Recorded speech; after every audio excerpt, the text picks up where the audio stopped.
বিসমিল্লাহির রহমানির রহিম। আল্লাহ তাআলার নামে শুরু করছি। সমস্ত প্রশংসা আল্লাহ পাকের, যিনি বিশ্ব জগতের প্রতিপালক, যিনি পরম করুণাময়। তুমি শায়েখ মানো, পীর মানো না। তুমি কেমন মানো? তুমি তো জানোই না। এই জগতে যত নতুন নতুন শায়েখ বের হয়ে পীরের বিরুদ্ধে ওয়াজ করছে, তোমরা কি জানো এই জগতে আজ থেকে প্রায় 500 বছরও আগে, না আজ থেকে প্রায় 1000 বছরের মতো আগে, প্রায় 1000 বছরের মতো আগে শায়েখ ছিলেন গাউসুস সাকালাইন শেখ সৈয়দ মুহিউদ্দিন আব্দুল কাদের জিলানী। তোমরা আজকে শায়েখ সাজ্জ নতুন করে, তোমরা কারা?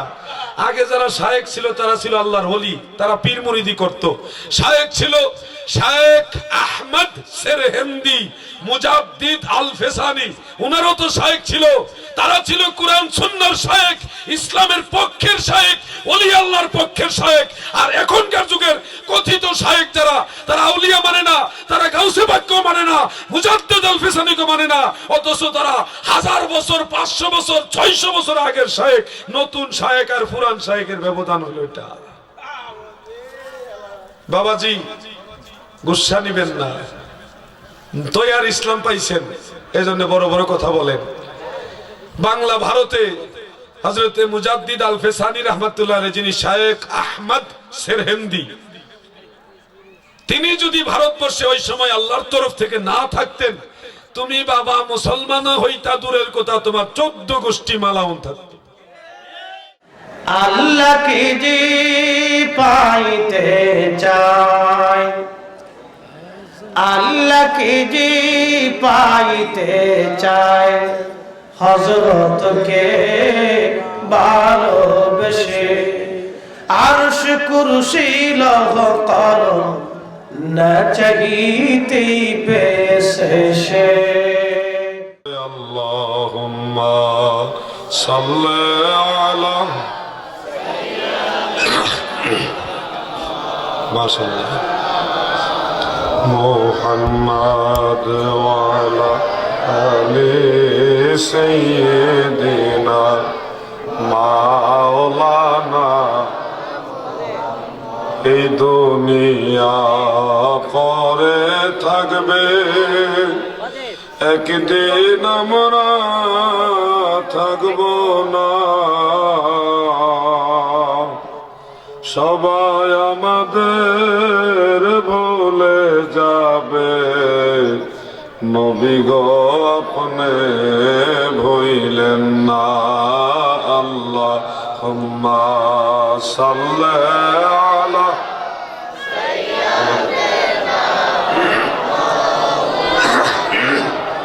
মুহাম্মাদ ওয়া আলা সাইয়্যিদিনা মাওলানা।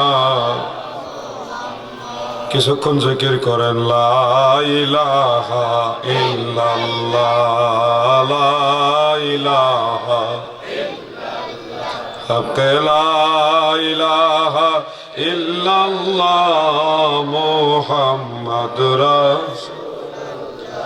এই কলেমা যে পড়বে,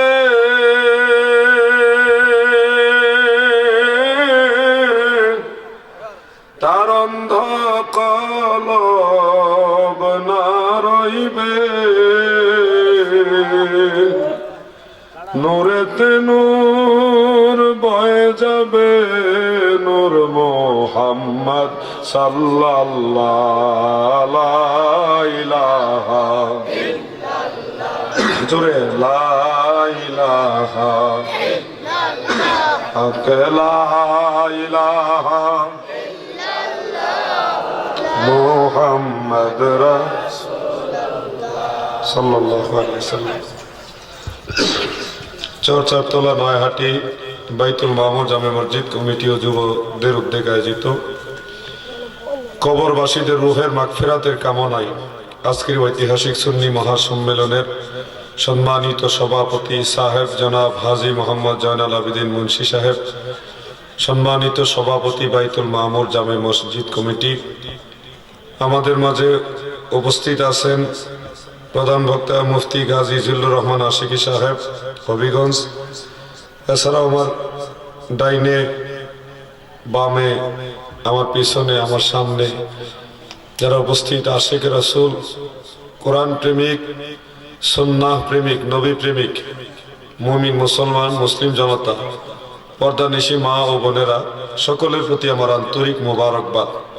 আমার আগে আমার ভাই, উনি আমাকে খুব ভালোবাসে, এই কারণে একটু বাড়িয়ে বাড়িয়ে অনেক কিছু বলেছেন, এটা আপনার মনে কষ্ট নেবেন না।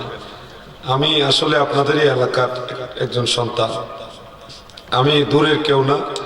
কোরআন হাদিসের আলোকে কথা বলার চেষ্টা করি, আল্লাহ যতটুকু ইলম দিয়েছে সেটা। সুবহানাকা লা ইলমা লানা ইল্লা মা আল্লামতানা। আমাদের ইলম কিছুই নেই, আল্লাহ যেটা দেন সেটা ছাড়া। সুবহানাকা, যা যত শান মান মর্যাদা আমার আল্লাহ। লা ইলমা লানা, আমাদের কোনো ইলম নেই, ইল্লা তবে মা আল্লামতানা, যিনি আল্লাহ আমাদেরকে যেটা দিয়েছেন ওটা ছাড়া আমাদের কিছুই নেই। বাস্তবে জগতে আমাদের বলতে কিছু নেই, আমরাও আমাদের না, আমরাও তাহারই। গোটা সংসারের মালিক আমার আল্লাহ, তো সে আল্লাহকে ভয় করতে হবে, সে আল্লাহর উপরে নির্ভর করতে হবে, আল্লাহকে ভালোবাসতে হবে, তার বিধানের উপর চলতে হবে। বাবাজি, আমরা এই জগতে এসেছি আমাদের ইচ্ছাই না, আল্লাহর ইচ্ছায়, যদিও পিতা মাতার ওসিলায়, কিন্তু ইচ্ছাটা, মূল বিষয়টা, মূল দানটা হলো আমার আল্লাহ। পাঠাইছে আমার আল্লাহ, সংসারও সাজাইছে আমার আল্লাহ, উদ্দেশ্য আছে একটা, ওয়ামা খালাকতুল জিন্না ওয়াল ইনসা ইল্লা লিয়াবুদুন। আমি মানুষ এবং জিন জাতি আমার ইবাদত বই অন্য কোনো কারণে সৃষ্টি করিনি। আমার ইবাদত, আল্লাহ এখানে কথাটা এইভাবে বললেন না যে আমার আমলের জন্য সৃষ্টি করেছি, এভাবে না বলে আল্লাহ বললেন আমার ইবাদতের জন্য সৃষ্টি করেছি। শব্দটা আমল ব্যবহার করলেন না, এর মানে এই না যে আমল লাগবে না, আমল লাগবে, কিন্তু শব্দটা আল্লাহ এখানে আমল ইউজ করলেন না, ইউজ করলেন ইবাদত। ইল্লা লিয়াবুদুন, কথাগুলি খুব মনোযোগ। আমল লাগবে, জান্নাতে যেতে হলে আমল লাগবে। কেমন আমল? ইন্নাল্লাযীনা আমানু ওয়া আমিলুস সালিহাতি লাহুম জান্নাতুন তাজরি মিন তাহতিহাল আনহার। ইন্না, নিশ্চয়, আল্লাযীনা, যারা, আমানু, ঈমান এনেছে, ওয়া আমিলুস সালিহাত, এবং নেক আমল করেছে, লাহুম জান্নাত, তাদের জন্যই হলো আল্লাহর জান্নাত। সুবহানাল্লাহ। অতএব আমল লাগবে, কিন্তু পৃথিবীতে আল্লাহ আমাদের পাঠিয়েছেন ইবাদতের জন্য। প্রশ্নটা হলো আমল কি আর ইবাদতই কি, দুইটার মধ্যে পার্থক্য কি, নাকি দুইটা একই জিনিস? আমাদের জানা দরকার। ইবাদতের প্রাথমিক তাফসীর রাইসুল মুফাসসিরিন হযরত ইবনে আব্বাস রাদিয়াল্লাহু আনহুমা তিনি করেছেন। দুইটা কিতাবের মধ্যে বিশেষ করে পাওয়া যায় তাফসীরে রুহুল মাআনি, সেখানে ওই আয়াতে কালিমার তাফসীরের মধ্যে আল্লামা মাহমুদ আলুসি বাগদাদি রাহিমাহুল্লাহ তিনি লিয়াবুদুন, ইবাদতের জন্য এটার তাফসীর করেছেন ইবনে আব্বাস রাহিমাহুল্লাহ। এবং ইমাম মোল্লা আলী কারি রাহমাতুল্লাহ আলাইহির লেখা একটা কিতাব আছে, ওটার নাম আসরারুল মারফুআ, সেখানেও ইবনে আব্বাসের এই তাফসীরখানা উল্লেখ, ইল্লা লিয়াবুদুন আই লিয়ারিফুন। আল্লাহ বলেন আমি মানব এবং দানব এই দুই জাতি সৃষ্টি করেছি আমার ইবাদতের জন্য। ইবাদতের মূল অর্থ হলো আল্লাহকে চিনার জন্য, আল্লাহর মারিফত হাসিলের জন্য এই জমিনে আল্লাহ মানুষ এবং জিন দুই জাতিকে প্রেরণ করেছেন। সুবহানাল্লাহ। তাহলে মারিফতটা কি? যদিও আমাদের মাঝে অনেক ভাইয়েরা বলেন মারিফত বলতে কিছু নেই, এটা বলার পিছনে কারণ আছে। মারিফতের নাম দিয়ে যারা নোংরামি করছে, তাদের এই নোংরামির কারণে ইলমে মারিফত বিষয়টাকে অনেকে অস্বীকার করার পায়তারা করছেন। কিন্তু যারা নোংরামি করছে তাদেরকে আমরা নিন্দা জানাই, সেটা আমরা পরিহারযোগ্য মনে করি, আমরা কখনো এটা সমর্থন করব না। কিন্তু সত্যিকারের ইলমে মারিফত যে একটা বিদ্যা আল্লাহর তরফ থেকে আছে, সেটাকে অস্বীকার করারও কোনো রাস্তা নেই। সহিহ বুখারী শরীফের দেওবন্দের সাবা প্রথম খণ্ডের 7 নম্বর পৃষ্ঠায় তরজমাতুল বাবের মধ্যে ইমাম আবু আব্দুল্লাহ মুহাম্মদ ইবনে ইসমাইল ইবনে ইব্রাহিম ইবনে মুগীরা রাহিমাহুল্লাহ তিনি একখানা হাদিস উল্লেখ করেন, বাবু কাউলিন নবী সাল্লাল্লাহু আলাইহি ওয়াসাল্লাম আনা আ'লামুকুম বিল্লাহ ওয়া আন্নাল মা'রিফাতা ফি'লুল কলব। আল্লাহর হাবিব বলেন, উম্মতেরা গো, আনা আ'লামুকুম বিল্লাহ, আমি তোমাদের সবার চাইতে আল্লাহকে বেশি জানি। ওয়া আন্নাল মা'রিফাতা ফি'লুল কলব, আর ইলমে মারিফত হলো কালবের ক্রিয়া, কালবের মধ্যে এটা কাজ করে, এটা এমন বিদ্যা। অতএব কেউ যদি বলে আমি ইলমে মারিফতই মানি না, তাহলে বুঝতে হবে, নোংরামির কথা বলছি না, সত্যিকারের ইলমে মারিফত কেউ যদি বলে আমি মানি না, তাহলে দুইটা পয়েন্ট, হয় সেই ব্যক্তি ওই হাদিস সম্পর্কে জ্ঞান রাখে না, অজ্ঞ, জাহেল, আর না হয় জেনে শুনে সে ইসলামের একটা গুরুত্বপূর্ণ বিষয়কে লুকায় রাখতেছে। দুইটার একটা। মারিফত কি, এই বিষয়টাকে আরেকটু গভীরে যদি আমরা ঢুকি, ইমাম মুনজিরি রাহমাতুল্লাহ আলাইহি, বিশ্ববিখ্যাত হাফিজুল হাদিস, যিনি 1 লক্ষ হাদিসের সনদ মুখস্থ জানতেন, সুবহানাল্লাহ। ইমাম মুনজিরি রাহিমাহুল্লাহ, তিনি একখানা কিতাব লিখেছেন, এটার নাম আত-তারগিব ওয়াত তারহিব। সেই কিতাবে মরফু, মুত্তাসিল, সহিহ এবং সরিহ 4টা গুণ সম্পন্ন একখানা হাদিস উল্লেখ করেছেন। যে হাদিসটা মিশকাতুল মাসাবিয়ের বাবুল ইলমের মধ্যে মুরসাল সহিহ সনদে উল্লেখ রয়েছে হযরতে হাসান বসরি থেকে। কানজুল উম্মালে 4 জন সাহাবী থেকে হাদিস কানা ইমাম হিন্দি রাহমাতুল্লাহ আলাইহি উল্লেখ করেছেন। একটা হাদিস, একটা মতন আমি আপনাদের পড়ে শোনাচ্ছি। আন ইবনে মাসউদ রাদিয়াল্লাহু তাআলা আনহু ক্বালা ক্বালা রাসূলুল্লাহি সাল্লাল্লাহু আলাইহি ওয়াসাল্লাম, আল ইলমু ইলমান, ফাইলমু ফিল কলবি ফাযাকা ইলমুন নাফি', ওয়া ইলমু আলাল লিসানি ফাযাকা হুজ্জাতুল্লাহি আযজা ওয়া জাল্লা ইলা আখির। হযরত ইবনে মাসউদ রাদিয়াল্লাহু তাআলা আনহু বলেন, আল্লাহর হাবিব কয়, জগতের মানুষেরা গো, আল ইলমু ইলমানে, ইলম হলো 2 প্রকার। আমি বলি নুগো ভাই দাদা, আল্লাহর নবী বলতেছে ইলম হলো 2 প্রকার। ফাইলমু ফিল কলব, একটা ইলম থাকে কালবের মধ্যে, ফাযাকা ইলমুন নাফি', এটাই হলো উপকারী ইলম, আসল বিদ্যা। ওয়া ইলমু আলাল লিসানে, আরেকটা ইলম থাকে জিহ্বার উপরে, মৌখিক ইলম, এটা হলো আদম সন্তানের জন্য আল্লাহর পক্ষে দলিল। এই 2 প্রকার বিদ্যা। আগে বুখারীর হাদিসে জানলাম কালবের মধ্যে যে ইলমটা থাকে ওটার নাম জানে কি, ভুলে গেছেন? ওয়া আন্নাল মারিফাতা ফি'লুল কলব, নিশ্চয়ই মারিফত হলো কালবের ক্রিয়া। ভুলে গেছেন নাকি? কালবে থাকে কোন বিদ্যা? মারিফত। আর এই হাদিসে পাচ্ছি 2 প্রকার বিদ্যা। রাসূল সাল্লাল্লাহু আলাইহি সাল্লাম বললেন ফাইলমু ফিল কলব, একটা ইলম থাকে কালবে, তার মানে এটাই সেটা ইলমে মারিফত, আর এটাই হলো আসল বিদ্যা। বাবাজি, মানুষ মারা যাবে, এতে কোনো সন্দেহ নেই, কিন্তু মারা যাওয়ার পরে সহিহ বুখারীর মধ্যে উল্লেখ, আন আবি হুরায়রা রাদিয়াল্লাহু তাআলা আনহু ক্বালা ক্বালা নবী সাল্লাল্লাহু আলাইহি ওয়াসাল্লাম, ইযা মাতাল ইনসানু ইনকাতা'আল আমালু আনহু, মানুষ যখন মারা যাবে, প্রিয় নবীজি বলেন, তার আমলের দরজা বন্ধ হয়ে যাবে, আর কোনো আমল করার চান্স নেই। কবরে গেছেন, ইন্তেকাল হয়ে গেছেন, আর আমল করার সুযোগ নেই। ইল্লা সালাসা, তবে 3টা জিনিস মরার পরেও চালু থাকে। সুবহানাল্লাহ বলে। সহিহ বুখারীর হাদিস, 3টা জিনিস, আপনি মরে যাবেন, আমিও মরে যাব, কিন্তু ওই 3টা জিনিস চালু থাকবে। কি সেই 3টা জিনিস? প্রিয় নবীজি বলেন, ওয়ালাদুন সালেহ আল্লাযী ইয়াদউ লাহু, নেক সন্তান, যে সন্তান তার মা বাবার জন্য দোয়া করে। সুবহানাল্লাহ বলে। সেটা আপনি মারা গেলেও সন্তান যদি আপনার জন্য দোয়া করে, সেটা আপনার মৃত্যুর পরেও আপনি পাবেন। এই জন্যই ইসালে সাওয়াবের মাহফিল করতে হয়, মাগফিরাতের, কবরবাসীর মাগফিরাতের উদ্দেশ্যে মাহফিল করতে হয়। সন্তান তার মা বাবার জন্য দোয়া করবে, কেননা মা বাপ মারা গেলেও সন্তানের দোয়ার উসিলায় আল্লাহ তাদের কবর উপকার লাভ করাবেন। এটা আল্লাহর তরফ থেকে একটা মহিমা। যদিও আমাদের দেশে কথিত আব্দুল ওয়াহাব নজদীর কিছু অনুসারীরা তারা দাবি করে থাকে মানুষ মরলে জীবিত মানুষ দ্বারা আর কোনো উপকার লাভ করতে পারে না, কিন্তু তাদের দাবিটা মিথ্যা, ভুয়া অথবা জেহালত। তারা মূর্খতাবশত এই কথাগুলি বলছেন। পবিত্র কোরআনে আল্লাহ তাআলা আমাদের দোয়া শিখিয়েছে। 2টা দোয়া আমি বলি। যাদের মা নেই অথবা বাবা নেই, অথবা মা বাবা কেউ নেই, তাদের জন্য একটা দোয়া আমরা সবাই জানি, রব্বির হামহুমা কামা রব্বায়ানি সগীরা। এই দোয়া সম্পর্কে আপনারা জানেন না?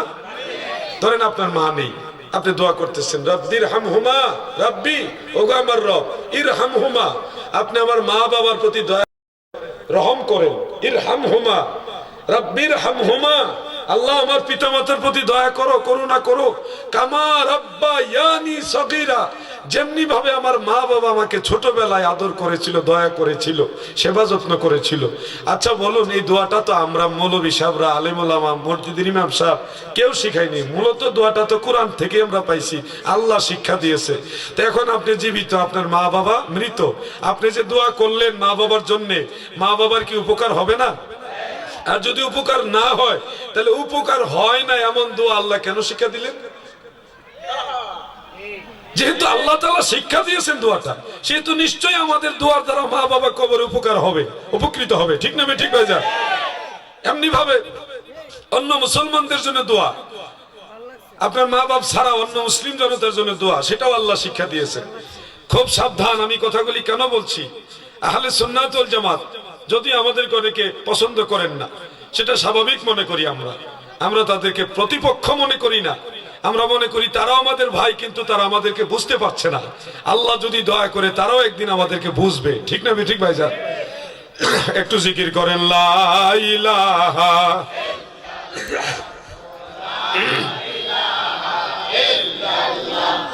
লা ইলাহা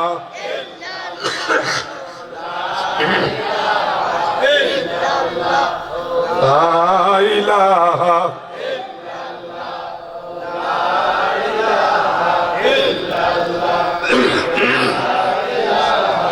ইল্লাল্লাহ, লা ইলাহা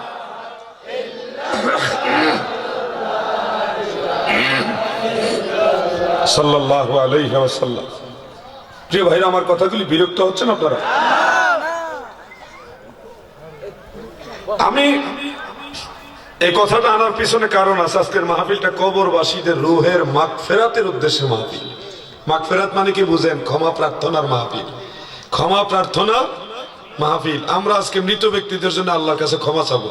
বলেন, এই ক্ষমা চাওয়া, যদিও আব্দুল ওয়াহাব নজদির সবাই না, কট্টরপন্থী ওহাবি যারা, ওহাবি অনেক ওহাবি আছে, তারা নিজেরাও জানে না তারা যে ওহাবি।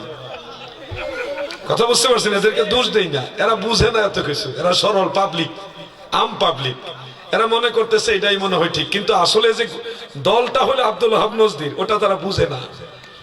কট্টরপন্থী ওহাবি যারা, তারা তাদের বইয়েতে অনেক জায়গায় লিখেছে, কোন মানুষ মরে গেলে আর কারো দোয়া হোক আর যাই হোক, এগুলি আর কোনো লাভ হবে না, উপকার হবে না। এই ধরনের আকীদা আব্দুল ওয়াহাব নজদির গোষ্ঠীদের মধ্যে আছে।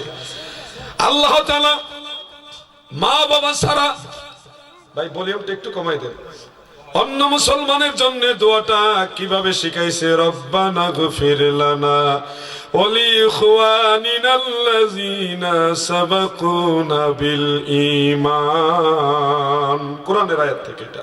রব্বানা, ওগো আমাদের রব, ইগফির লানা, রব্বানা গফির লানা, আল্লাহ আমাদেরকে ক্ষমা করো, আমাদেরকে ক্ষমা করো। ওয়া লিইখওয়ানিনা, আমাদের ভাইদেরকেও ক্ষমা করো। আল্লাহ ভাই, ইখওয়ানিনা ভাইদেরকে, অর্থাৎ ভাই বোনদেরকেও ক্ষমা করো। আল্লাযীনা সাবাকুনা বিল ঈমান, যারা ঈমানের সাথে গত হয়ে গেছে, মারা গেছেন, ইন্তেকাল হয়ে গেছেন, হে আল্লাহ আমাদেরকেও মাফ করো। ওই ঈমানের সাথে যারা কবর বাসিন্দা হয়েছে তাদেরকেও তুমি ক্ষমা করে দাও। এই যে মাগফিরাতের দোয়া শিক্ষা দিলেন কে? বলেন কে? এরপরেও যদি কেউ বলে যে জীবিত মানুষের দোয়া দ্বারা মৃত ব্যক্তিরা কোনো উপকৃত হবে না, লাভবান হবে না, আমরা মনে করি দুইটা অবস্থা। হয় তারা এখনো কোরআনের ওই আয়াতগুলি ভালো করে লক্ষ্য করে পড়েনি, জানে না, আর না হয় জেনে শুনে মুহাম্মদ ইবনে আব্দুল ওয়াহাব নজদির দালালি করতেছে, মদিনাওয়ালার পক্ষের লোক না।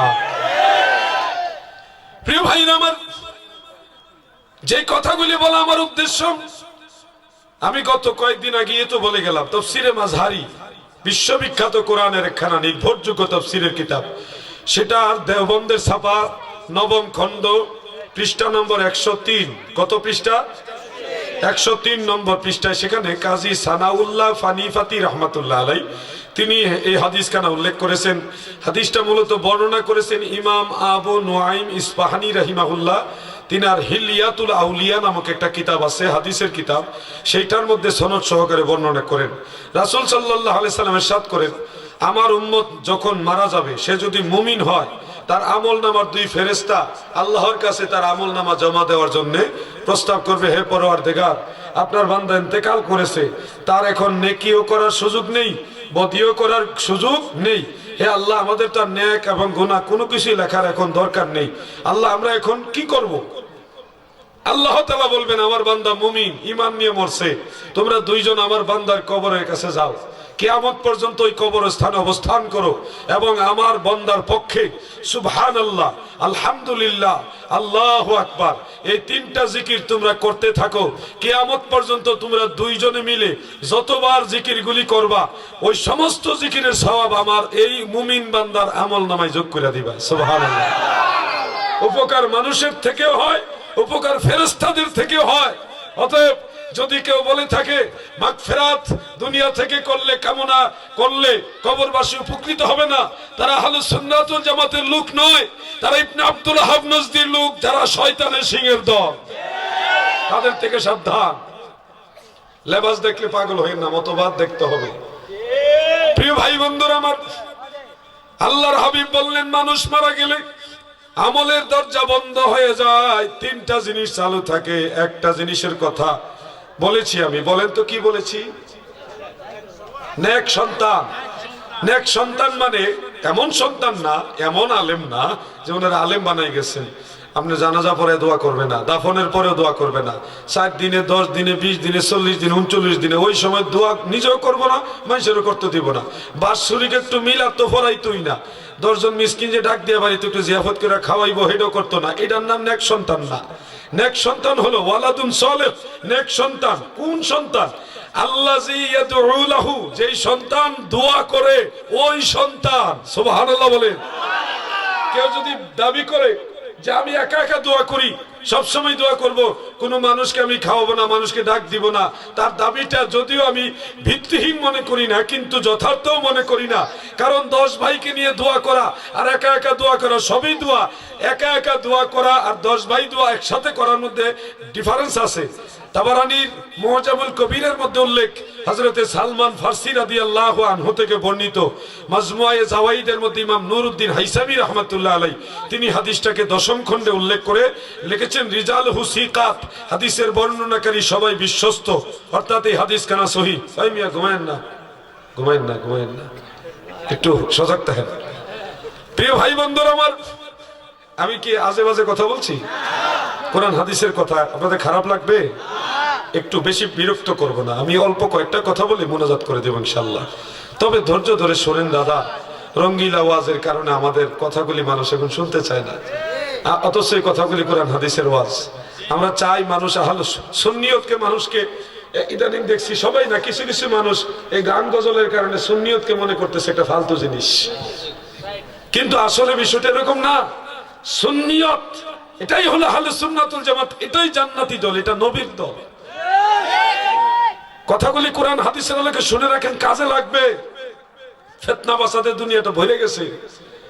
প্রিয় ভাই বন্ধুরা আমার, নেক সন্তানের কথা বলতে গিয়ে আমি এদিকে আসছি। তাবারানীর মুআজামুল কবিরের ওই হাদিস, এটা সহিহ হাদিস, আল্লাহর রাসূল সাল্লাল্লাহু আলাইহি সাল্লাম ইরশাদ করেন, মা রাফআ কওমিন উকাফিহুম ইলাল্লাহি তাআলা, যখন কোন কওম, এক সম্প্রদায়, একটা দল একসাথে তাদের হাতের অগ্রভাগ আল্লাহর কাছে প্রসারিত করে দোয়া করে আল্লাহর জন্য তখন আবশ্যক হয়ে যায় এই সবগুলি বান্দা আল্লাহর কাছে যা চায় সেটা কবুল করে নেওয়া। সুবহানাল্লাহ। গ্যারান্টি, তখন একটা গ্যারান্টি আসে আল্লাহর তরফ থেকে, আমার বান্দার আমার কাছে চায়। প্রিয় নবীজি বলেন, ইবনে মাজার হাদিস, রাসূল সাল্লাল্লাহু আলাইহি সাল্লাম বলেন, বান্দা যখন আল্লাহর কাছে 2টা হাত বাড়ায় তখন এই 2টা হাত খালি ফিরাইয়া দিতে আল্লাহর লজ্জা লাগে। একজনে হাত বাড়াইলে যদি আল্লাহর লজ্জা লাগে।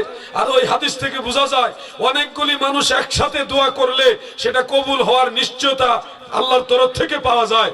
তাহলে যেই সন্তান নিজেও দোয়া করে, মাঝে মধ্যে ময় মুরব্বী এলাকাবাসী 2-4 জনকে লইয়া মিলাদ মাহফিলের নামে হোক, তাবারকের নামে হোক, অথবা যে কোনো একটা উসিলা দিয়ে সবারই নিয়ে মা বাপ ময় মুরব্বীর জন্য দোয়া করে, এটা আমি মনে করি একা একা দোয়ার চাইতে এটা আরো বেশি গুরুত্বপূর্ণ।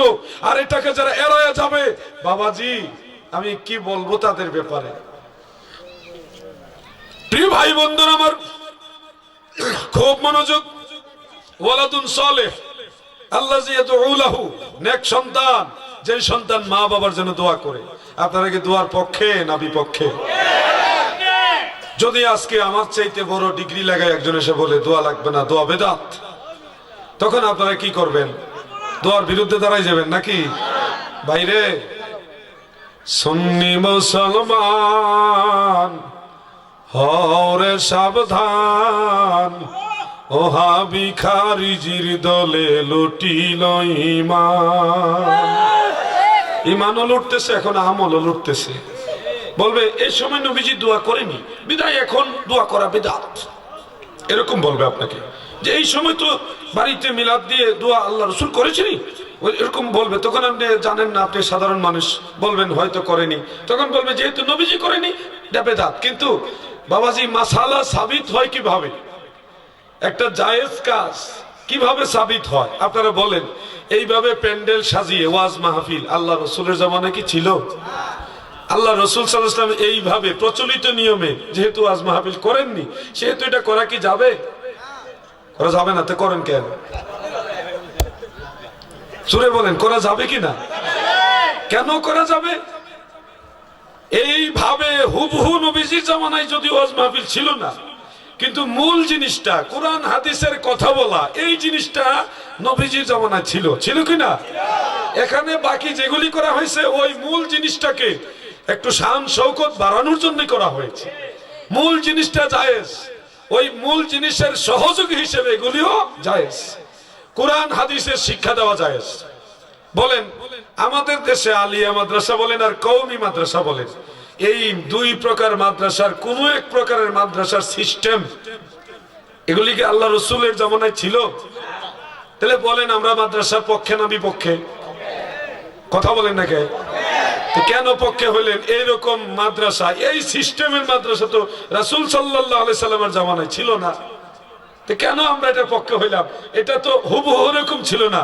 হুবহু মাদ্রাসা এইভাবে নবীজির জামানায় না থাকলেও মাদ্রাসায় যে কাজগুলি করানো হচ্ছে, কোরআন শিক্ষা দেওয়া হচ্ছে, হাদিস শিক্ষা দেওয়া হচ্ছে, তাফসীর শিক্ষা দেওয়া হচ্ছে, এই বিষয়গুলি নবীজির জামানায় ছিল।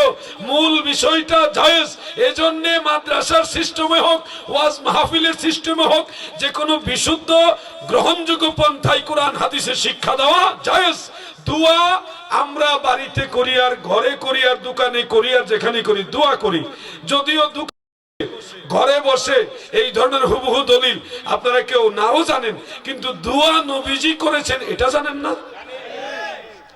আমার কথা বুঝেননি? নেই আল্লাহ রাসূল দোয়া করেছেন এটা জানেন কিনা আপনারা? তো নবীজি দোয়া করেছেন এটাই যথেষ্ট, জিনিসটা জায়েজ। এমন কি আল্লাহর হাবিব বলেন, আন আনাস ইবনে মালিক রাদিয়াল্লাহু তাআলা আনহু قال كان النبي صلى الله عليه وسلم يرفع يديه في الدعاء। প্রিয় নবীজি বলেন, হযরত আনাস রাদিয়াল্লাহু আনহু বলতেছেন আল্লাহ রাসূল সাল্লাল্লাহু আলাইহি ওয়াসাল্লাম যখন দোয়া করতেন দুই হাত উঠাইতেন, এবং সুনান ও আবি দাউদের মধ্যে স্পষ্ট উল্লেখ, আদ-দুআউ হুয়াল ইবাদা, দোয়া একটা ইবাদত। দোয়া একটা কি? এখন দোয়াকে যারা বিদআত বলছেন তাদের কথা দোয়া ইবাদত ওই কথার সাথে মিলে? কথা বলেন না কেন? মিলে? নবীজি বলছে দোয়া ইবাদত, আর দোয়া হুয়াল ইবাদত, সহিহ হাদিস। আর আমাদেরকে বলা হচ্ছে দোয়া বিদআত, বিভিন্ন দোয়ার ক্ষেত্রে বলা হয় বিদআত। তাহলে ইবাদত এক জিনিস আর বিদআত হলো আরেক জিনিস। প্রিয় ভাইরা, ফিতনা ফাসাদের যুগ, যেহেতু এটা দোয়ার মাহফিল, মাগফিরাতের মাহফিল, এই জন্য আমি কথাগুলি বারবার টাইনা আনতেছি। বাবাজি আরেকটা জিনিসের পাওয়ার থাকে, তিনটা জিনিস, আমি দিঘার যাব না, সবগুলি একটু গুছায় বলি। তিনটা জিনিসের পাওয়ার মরার পরেও থাকে। একটা তো গেল দোয়া, নেক সন্তানের দোয়া। দুই নম্বর হলো সাদাকাতুজ জারিয়া, যে কোনো ভালো কাজে সদকা করা, দান করা।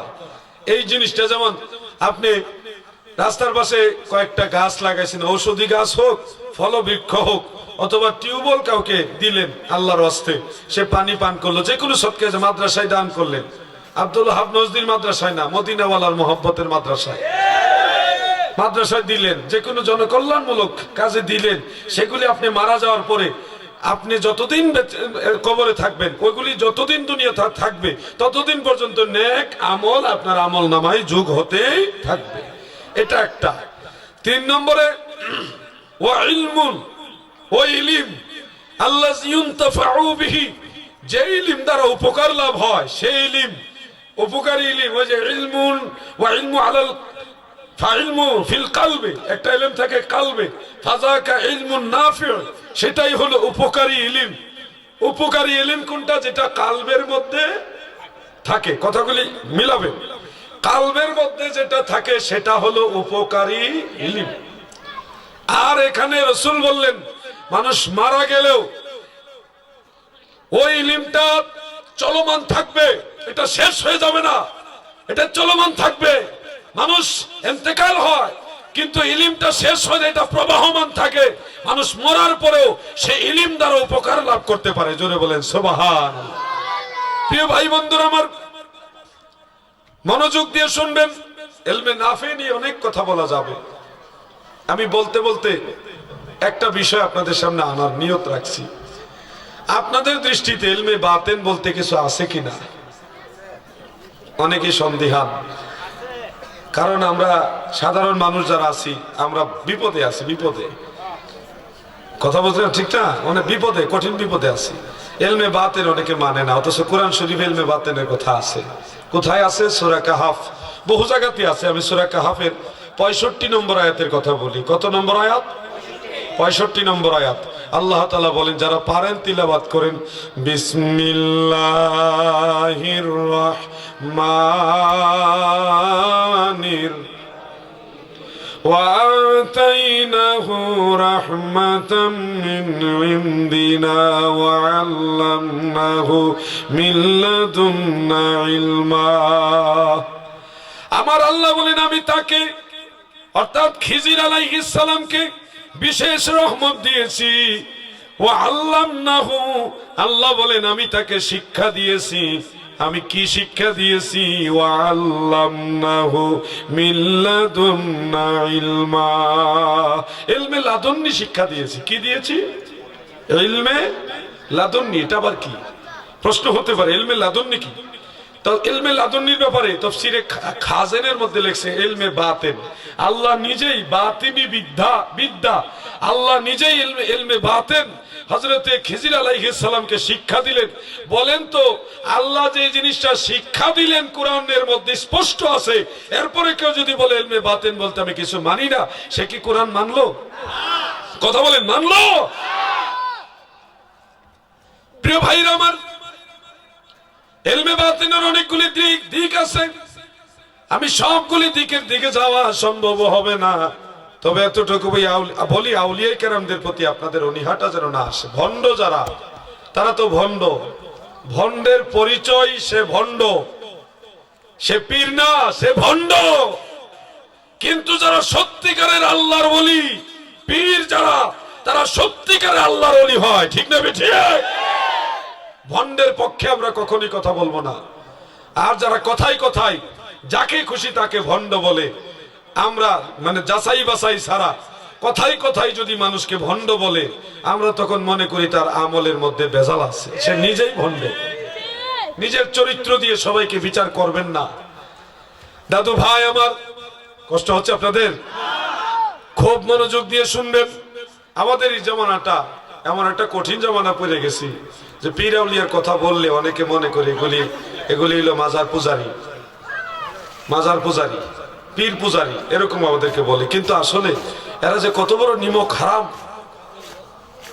তোমরা পীর মানো না, কিন্তু মানার ক্ষেত্রে আমার শায়েখ মানে, শায়েখ, শায়েখ মানে না, শায়েখ মানে পীর মানে না। কেউ দাদা পীরের কথা কোরআনে নাই, ডাইরেক্ট স্পষ্ট কোরআন শরীফে শায়েখ মানতে হবে কোন আয়াতে আছে? ওটাও তো নাই। শায়েখ মানে উস্তাদ, একজন শিক্ষক, পথ প্রদর্শক। পীর মুর্শিদ এটাও ওই একই জিনিস, পথ প্রদর্শক, একজন জাননেওয়ালা ব্যক্তি, একজন বুজুর্গ ব্যক্তি, জ্ঞানী ব্যক্তি, যিনি পথ প্রদর্শন করেন। তো যেটা লাও সেটাকেই তো আমরা কদু বলি, তাই না? কেউ যদি বলে আমি কদু মানি না, আমি শুধু লাউ মানবো, তখন বুঝতে হবে লোকটা মূর্খ। তুমি শায়েখ মানো, তুমি শায়েখ মানো, পীর মানো না। তুমি কেমন মানো? তুমি তো জানোই না এই জগতে যত নতুন নতুন শায়েখ বের হয়ে পীরের বিরুদ্ধে ওয়াজ করছে, তোমরা কি জানো এই জগতে আজ থেকে প্রায় 500 বছরও আগে, না আজ থেকে প্রায় 1000 বছরের মতো আগে, প্রায় 1000 বছরের মতো আগে শায়েখ ছিলেন গাউসুস সাকালাইন শেখ সৈয়দ মুহিউদ্দিন আব্দুল কাদের জিলানী। তোমরা আজকে শায়েখ সাজ্জ নতুন করে, তোমরা কারা? আগে যারা শায়েখ ছিল তারা ছিল আল্লাহর ওলি, তারা পীর মুরিদি করত। শায়েখ ছিল শায়েখ আহমদ সেরহিন্দি মুজাদ্দিদ আল ফেসানি, ওনারও তো শায়েখ ছিল। তারা ছিল কুরআন সুন্নাহর শায়েখ, ইসলামের পক্ষের শায়েখ, ওলি আল্লাহর পক্ষের শায়েখ।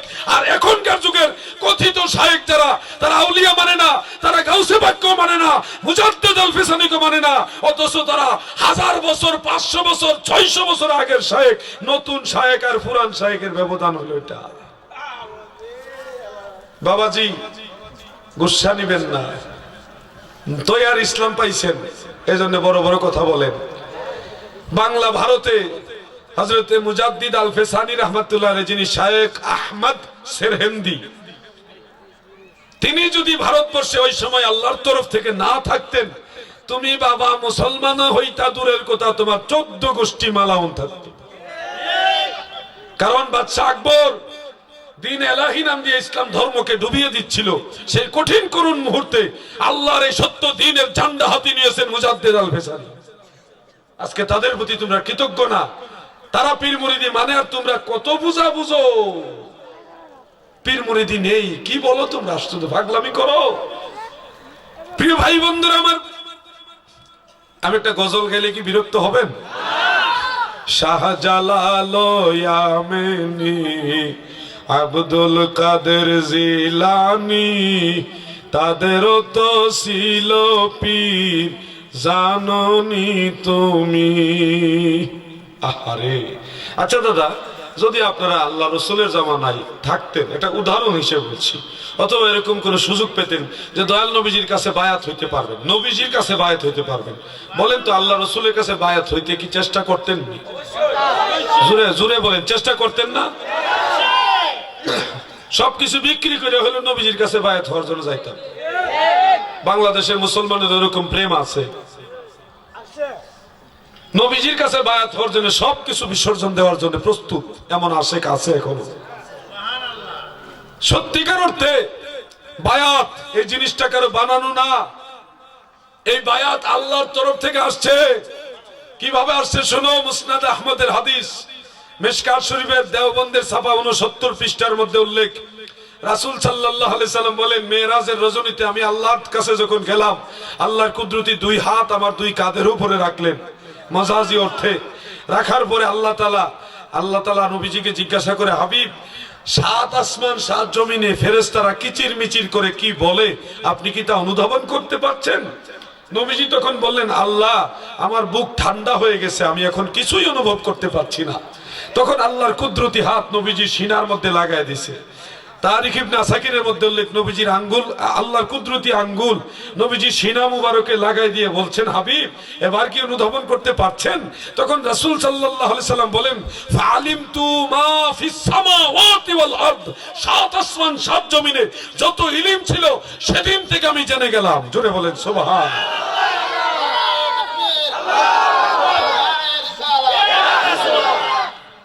এরপরে নবীজি দুনিয়াতে এসে সাহাবীদের বায়াত করছে।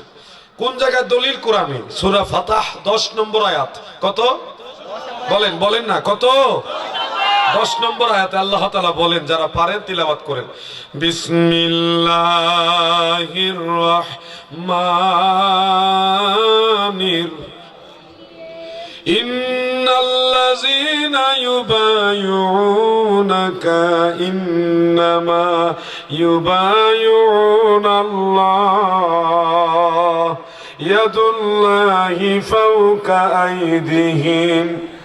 আমার আল্লাহ বলেন, নবী গো, যারা আপনার কাছে বায়াত হচ্ছে এবং হবে, তারা যেন আমি আল্লাহর কাছে বায়াত হইল, কেননা আপনি নবীর হাতের উপরে আমি আল্লাহর কুদরতি হাত। সুবহানাল্লাহ।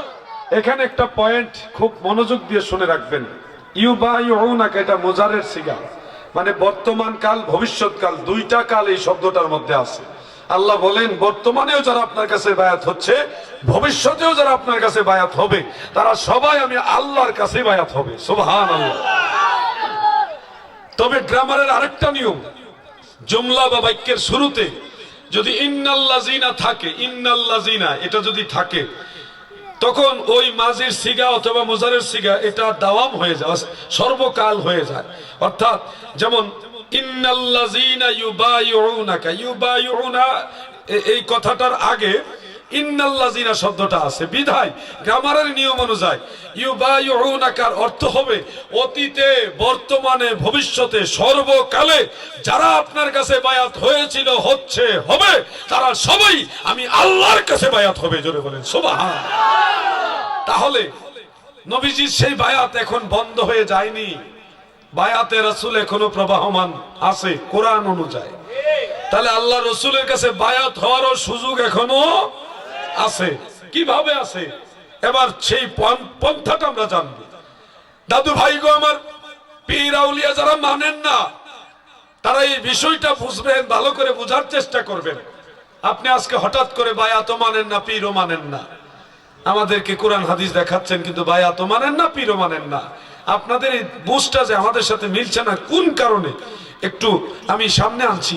শরীয়তে আল্লাহ রসুল পর্দা করলেন, তারপরে সাহাবাই কেরাম হযরতে আবু বকর সিদ্দিক রাদিয়াল্লাহু আনহুর কাছে বায়াত হয়েছেন নবীর খলিফা হিসেবে। বায়াতটা মূলত রাসূলেরই, কিন্তু আবু বকর সিদ্দিক নবীর খলিফা, নবীর খলিফার মাধ্যমে বায়াতে রাসূল। সিদ্দিক আকবর ইন্তেকাল করলেন, হযরত উমর রাদিয়াল্লাহু আনহুর কাছে সাহাবারা বায়াত হইলেন, তারপর ওসমান রাদিয়াল্লাহু আনহু, হযরত আলী রাদিয়াল্লাহু আনহু, তারপর ইমাম হাসান রাদিয়াল্লাহু আনহু। বায়াতের ধারাটা কিন্তু বন্ধ হয়ে যায়নি, বায়াত কিন্তু বন্ধ হয়ে যায়নি। কিন্তু এই যুগে যারা আব্দুল ওয়াহাব নজদীর অনুসারী, তারা বায়াতের কথা বলে না। কেন বলে না? কিসের স্বার্থে? আল্লাহ বায়াতের কথা বললো, রাসূল বায়াত করে গেল, সাহাবায়ে কেরাম বায়াত করাইলো, এরা বায়াত করে তো দূরের কথা, বায়াতের কথাই বলে না। এরা কোন ইসলাম নিয়ে আসলো আমাদের কাছে? হযরত ইমাম হাসান রাদিয়াল্লাহু আনহুর জামানা পর্যন্ত বায়াতের ধারাটা সুন্দর ছিল, কিন্তু আমিরে মুয়াবিয়ার একটু অবস্থা এমন ছিল যে ওই সময় ইমাম হাসান রাদিয়াল্লাহু আনহু মুসলমানদের ঐক্যের জন্য আমিরে মুয়াবিয়ার কাছে বায়াতের দায়িত্বটা উনি অর্পণ করলেন একটা শর্তে, যে আপনি তো আমাদের মুরব্বী, আপনি আমাদের দায়িত্ব, বায়াতের দায়িত্ব দিলাম, আপনি ইন্তেকাল হলে সেই দায়িত্ব আমাকে আবার ফিরিয়ে দিবেন, এবং আমি যদি না থাকি আমার স্নেহভাজন, আমার কনিষ্ঠ ইমাম হুসাইনের কাছে সে বায়াতের দায়িত্ব আপনি দিবেন। ইমাম হাসান রাদিয়াল্লাহু আনহু এই শর্ত দিয়ে বায়াতের দায়িত্বটা দিয়েছিল মুয়াবিয়ার কাছে। কিন্তু ভাগ্যের নির্মম পরিহাস, সেই মালাউন ইয়াজিদ ইবনে মুয়াবিয়া সে চক্রান্ত করে বায়াতের মসনদে জোর করে বসে গেল। সেই দায়িত্বটা ইমাম হুসাইন তিনাকেও দিলেন না, হাসান রাদিয়াল্লাহু আনহু তো বিষ খাওয়ায় মাইরে ফেলেছে, শহীদ করে নিয়েছে, ইমাম হুসাইনের কাছে দায়িত্ব দিলেন না। কিন্তু মুয়াবিয়ার পরে সত্যিকার অর্থে বায়াত পাও না কিন্তু হুসাইন রাদিয়াল্লাহু আনহু। বায়াত কিন্তু ইয়াজিদের কাছে না, বায়াত হইল হুসাইনের কাছে। এই জায়গায় এসে দুইটা পার্ট হইল, ওই যে সুন্নি আর ওয়াহাবি যাই কোন, এটা মূলে শুরু হয়েছে ওইখান থেকে। বায়াতে রাসূল, রাসূলের বায়াত বন্ধ হবে না, এটা কিয়ামত পর্যন্ত থাকবে, এটা কোরআনের আয়াত দ্বারা প্রমাণ। তো কিয়ামত পর্যন্ত সেটা চালু আছে ইমাম হুসাইনের মাধ্যমেই। ইমাম হুসাইন জয়নাল আবদিন রাদিয়াল্লাহু আনহুর কাছে রেখে গেছেন, জয়নাল আবদিন হযরত ইমাম বাকের রাহমাতুল্লাহ আলাইহির কাছে রেখে গেছেন, তিনি রেখে গেছেন ইমাম জাফর সাদেক রাহমাতুল্লাহ আলাইহি, উনার আওলাদে রাসূল সবাই। তিনি রেখে গেছেন হযরত বাইজিদ বুস্তামি রাহমাতুল্লাহির কাছে, তিনি হযরত আবুল হাসান খেরকানির কাছে। এটা হলো হুসাইনি বায়াতের ধারা, আর ইয়াজিদের ধারা ওখানেই শেষ, এটা আর এখন নাই। এখন ইয়াজিদি বায়াতের ধারা চলমান নেই, ইয়াজিদি বায়াতের মৃত্যু ঘটেছে। কিন্তু আল্লাহর ঘোষণা অনুযায়ী বায়াত কখনো মৃত্যু হবে না, বন্ধ হবে না, কিয়ামত পর্যন্ত চালু থাকবে। যেহেতু ইয়াজিদের বায়াত সেই ধারা বন্ধ হয়ে গেছে, সেহেতু এটা আমার রাসূলের সত্যিকারের বায়াত না। সত্যিকারের বায়াত হলো সেটা যেটা চালু থাকবে। ইয়াজিদি বায়াত বন্ধ হয়ে গেছে, আর হুসাইনি বায়াত চালু আছে। কিভাবে? পীর মাশায়েখের মাধ্যমে। অতএব এই বায়াতটাই হলো রাসূলের বায়াত, এটা কোরআন থেকে প্রমাণ হয়। বাবাজি, ইয়াজিদের বায়াতটা যদি সঠিক বায়াত হইতো, তাহলে এটা আল্লাহ যেভাবে চালু রাখতো, কথা ঠিক না ঠিক? কারণ কোরআনের মধ্যে যে শব্দটা আল্লাহ ব্যবহার করেছেন মুজারের শিখা চলমান, এটা বন্ধ হবে না, কিয়ামত পর্যন্ত চলমান থাকবে। তো কিয়ামত পর্যন্ত চলমান থাকবে এর মধ্যে তো বন্ধ হতে পারে না। ইয়াজিদের বায়াত আসেনি কোথাও? ইয়াজিদের খলিফা আপনাদের আশুগঞ্জে কে কে আছে বলেন? কেউ আছে? নেই। কিন্তু ইমাম হুসাইনের সেই ইমাম বাকের, ইমাম জাফর সাদেক, জয়নাল আবদিনের সেই রাসূলুল্লাহ সেই বায়াতের ধারা, আউলিয়ায়ে কেরাম যারা হক্কানি পীর মাশায়েখ, তাদের সেই সিলসিলা সাজারা খুঁজলে দেখা যায় যারা সত্যিকারে আল্লামা নিজামী শাহ হুজুর কেবলা আছেন, আমার দয়াল পীর দস্তগীর খাজা বাবা আছেন, শত ওলি আল্লাহ আছেন, তাদের সিলসিলা হাত দিয়ে দেখা যায় তাদের বায়াতের ধারা সেই জয়নাল আবদিন, ইমাম বাকের, ইমাম জাফর সাদেক হইয়া রাসূলুল্লাহ সেই বায়াতই তারা করাচ্ছেন। বাবাজি পাগলামি করবেন না, একটু বুঝার চেষ্টা করবেন। পীর আউলিয়া যারা, তারা নামাজের বিরুদ্ধে না, নামাজের বিরুদ্ধে না, বরং নামাজ ইবাদত সব সময় হয় না, নামাজটা সব সময় ইবাদত হয় না। কখন হয়? আল্লাহ তো পাঠাইছে ইবাদতের জন্য, মনে আসেনি আপনাদের এই কথাটা? ইবাদত নামাজ পড়লেই ইবাদত হয়ে যায় না, নামাজ কখন ইবাদত হয় সেই বিষয়টাও প্রিয় নবীজি ক্লিয়ার করে বলে গেছেন। عن أبي أمامة رضي الله تعالى عنه قال قال رسول الله صلى الله عليه وسلم إن الله لا يقبل من أعمالكم إلا ما كان له خالصا। আল্লাহর হাবিব বলেন, উম্মতেরা গো, ইন্নাল্লাহ তাআলা, নিশ্চয় আল্লাহ তাআলা, লা ইয়াকবালু মিন আমালিকুম, তোমাদের আমল সমূহ কবুল করবেন না। আমল করবেন কিন্তু আল্লাহ কবুল করবেন না, আমল করার পরেও আল্লাহ কবুল করবেন না। কেন? ইল্লা মা কানা লাহু খালিসান, যে আমলটা আমার আল্লাহর জন্য করা হয় সেটাই আমার আল্লাহ কবুল করে, আর অন্য কোনো আমল কবুল হবে না। আমল করলে হবে না, আমলটা আল্লাহর জন্য খালেস ভাবে হতে হবে, তখন এটা ইবাদতে গণ্য হয়, তখন আল্লাহ প্রাপ্তির উদ্দেশ্য সেটার মধ্যে থাকে। বাবাজি কষ্ট হচ্ছে আপনাদের? খুব মনোযোগ দিয়ে শুনবেন। আউলিয়ায়ে কেরামের দরবারে শুধু নামাজ শেখায় না, নামাজ শিক্ষা দেওয়ার পাশাপাশি হুজুরি কাল শিক্ষা দেয়। হুজুরি কাল কি আমরা তো এটা বুঝিও না। হুজুরি কাল কি? অথচ হুজুরি কাল না থাকলে নামাজ কবুল হয় না। শরীয়তে নামাজ হয়, হাকিকতে নামাজ আল্লাহ পর্যন্ত পৌঁছে। হুজুরি কাল কি এটা তো জানি না, এই জন্য তো পীর মাশাইখের কাছে দৌড়ায়, কিভাবে আল্লাহর সন্তুষ্টির জন্য ইবাদত করতে হয়, আমল করতে হয়, ওই সিস্টেমটা বোঝার জন্য। আমার পীর কেবলাদার নসিহতে একটা ঘটনা লিখেছেন। একজন পীর, তিনাকে তার মুরিদানরা বললেন, হুজুর আপনার অনেক মুরিদ, কিন্তু সত্যিকারের মুরিদ আপনার কয়জন? পীর সাহেব বললেন, তাই তো বাবা, সত্যিকারের মুরিদ আমার কয়জন আমারও তো জানার দরকার। একটা কাজ করেন তো বাবা, আমি অনেকদিন ধরে মুরগি খাই না, দেশি মুরগি খাওয়ার ইচ্ছা হইল। বাবা আপনারা যদি পারেন, যদি সামর্থ্য হয়, আমাকে একটা দেশি মুরগি কি জবাই করে খাওয়াইতে পারবেন? সব মুরিদরা লাভ মেরে উঠছে, হুজুর কি বলেন, আমাদের কলিজা খাইতে হলে আপনারা খাওয়াবো, আপনি হুকুম দেন। কো বাবা কলিজা খাওয়া যাবে না, আমার একটা মুরগি জবাই করে খাওয়ান আল্লাহর নামে। সবাই রেডি। তখন পীর সাহেব বলছে, বাবা এই মুরগিটা এমন জায়গায় জবাই করবেন যেন কেউ দেখে না। জি হুজুর, জি হুজুরকে সব দৌড় দিছে। কিছুক্ষণ পরে মুরগি জবাই করে রান্না করে একজন নিয়ে আসছে, হুজুর আনছি। বাবা ভারী স্বাদের তরকারি আনলেন, কোথায় যেন জবাই করছেন? হুজুর ঘরের দরজা জানলা লাগাইছি, বেগম সাহেব বাচ্চা কাচ্চা সব ঘর থেকে বাইর করে দিছি, কেউ ঘরে আসিল না হুজুর, আমি এমন জবাই এমন ভাবে লাগাইছি কেউ দেখছে না হুজুর। তাই তো বাবা, ঘরে আবার কে দেখে নাকি? রাখেন তো তরকারি। আরেকজন একটু ভরে আইসে রান্না বান্না করে তরকারি নিয়ে। পীর সাহেব বলতেছে, বাবা খুব সুন্দর তরকারি, কোথায় যেন জবাই করছেন? বাবা হুজুর আমি জবাই করছি আমার বাড়িতে, গভীর গর্ত আছে, গর্ত অনেক গভীর গর্ত, সেই গর্তে আমি নেমেছি, উপরে ঢাকনা দিয়ে ঢেকে রেখেছি, কেউ যেন না দেখে, আমি ওখানে জবাই করছি হুজুর, কেউ দেখেনি। তাই তো বাবা, গর্তের মধ্যে কি কেউ দেখে নাকি? রাখেন বাবা তরকারি। আরেকজন আসছে, উনি কয়, হুজুর আমি পানির নিচে ডুব দিয়ে জবাই করছি। আরেকজন এসে বলতেছে, আমি গহীন জঙ্গলে যাই জবাই করছি। সবার তরকারি রাখলেন, কারোটা হুজুর খাইলেন না। পীর সাহেবের কাছে শেষ পর্যন্ত একটা লোক আসলো, সে আর ওটা রান্নাও করে নাই, জবাইও করে নাই, জেতা মুরগি লুয়ে আইছে। এসে বলতেছে, হুজুর আমাকে বেয়াদবি মাফ করেন, আমি তো অনেক চেষ্টা করলাম আপনার তরকারি খাওয়াইবার, কিন্তু হুজুর আমার মুরগিও আছে, আমি তো জবাই করতে পারলাম না হুজুর। পীর সাহেব বলছে, কেন বাবা, আপনার কি সমস্যা হয়েছে? বললেন, হুজুর আপনি তো বলছেন এমন জায়গা থেকে জবাই করতে যেখানে কেউ দেখে না। হুজুর গো, আমি গহীন জঙ্গলে গেছি, আমি পানির নিচে ডুব দিয়েছি, আমি ঘরের দরজা জানলা লাগিয়েছি, আমি গভীর গর্তের মধ্যে ঢুকেছি, কিন্তু আমি যেখানে যাই আমি অনুধাবন করি আমার আল্লাহ আমার সাথেই আছে, আমার আল্লাহ আমাকে দেখেন, আমার আল্লাহ তো দেখেন, হুজুর আমি পারলাম না, আমাকে ক্ষমা করেন। তখন পীর সাহেব সবাইকে বললেন, তোমরা শোনো, তোমরা তো জানতে চেয়েছিল আমার সত্যিকারের মুরিদ কয়জন, এই হইল আমার আসল মুরিদ।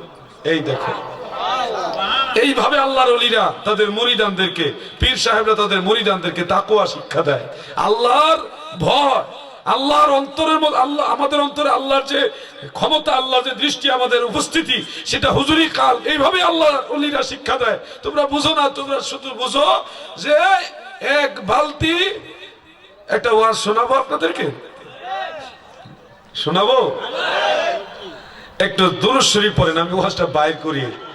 আল্লাহুম্মা সাল্লি মাওলানা মুহাম্মদ, জোরে ওয়ালা, জোরে আরো জোরে, আল্লাহুম্মা সাল্লি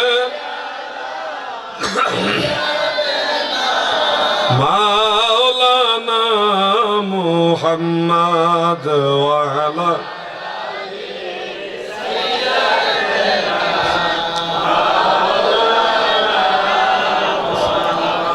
নবী তোমাকে পাইল যারা, ধন্য তাদের জীবনে,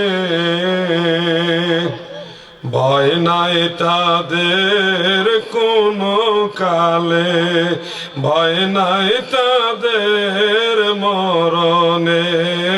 আল্লাহুম্মা সাল্লি, মারহাবা,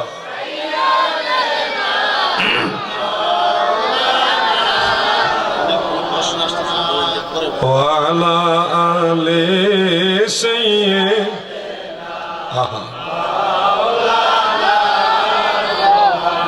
অনেকে লিখিতভাবে প্রশ্ন দিচ্ছেন, তা আমি বলবো প্রশ্ন আপনারা দেন, আপনারা প্রশ্ন দেন, যদি আপনাদের প্রশ্নগুলি শিক্ষণীয় হয় আমরা ইনশাআল্লাহ কোরআন সুন্নাহর আলোকে উত্তর দেওয়ার চেষ্টা করব।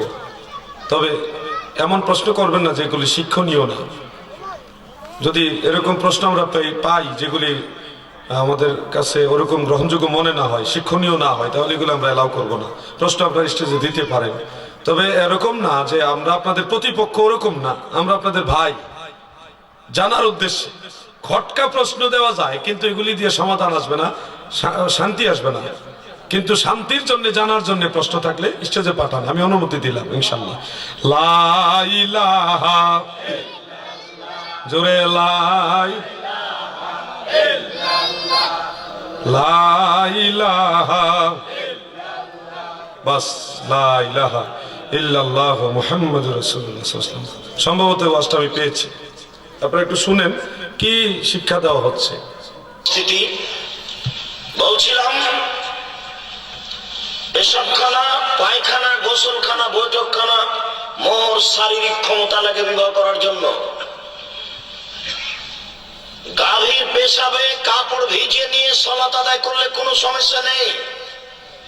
আমি বলি না যে তা করতে হবে, আমি বলছি এক বালতি গাভীর পেশাবে গায়ের চাদরটি ভিজিয়ে নেন, গায়ের চাদরটি এক বালতি পানিতে পেশাবে ভিজিয়ে নেওয়ার পরে ওই চাদর গায়ে দিয়ে সালাত আদায় করেন, নামাজ পড়েন, কোনো সমস্যা নাই, নামাজ হবে।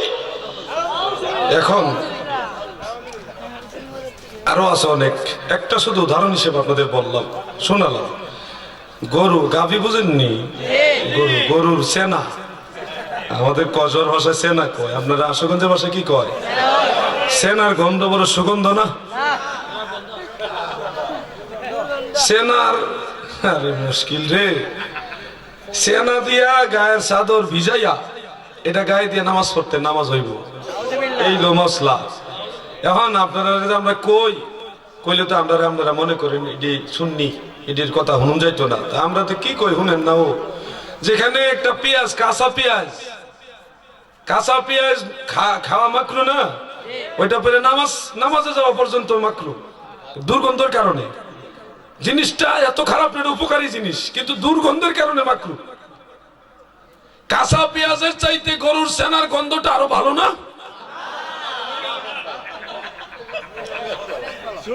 চিন্তা করছেন বিষয়গুলি? এগুলি আমাদের শিক্ষা দিচ্ছে। এরা আবার নামের আগে শায়েখ। প্রিয় ভাইরা আমার, এই জন্য বলছি আউলিয়া কেরামদেরকে ভুলে যাবেন না। আউলিয়া কেরাম জীবনে কোনোদিন বলেন না যে আমাদের তরিকা দিলাম। তাদের দাবি হলো তোমরা সবাই রাসূলুল্লাহর তরিকায় দাখিল হও, আমরাও দাখিল হইছি নবীর তরিকায়, তোমরাও আসো। বাবাজি, এই ফিতনার যুগে আল্লাহর ওলিদের সোহবত ছাড়া বিকল্প কোনো রাস্তা।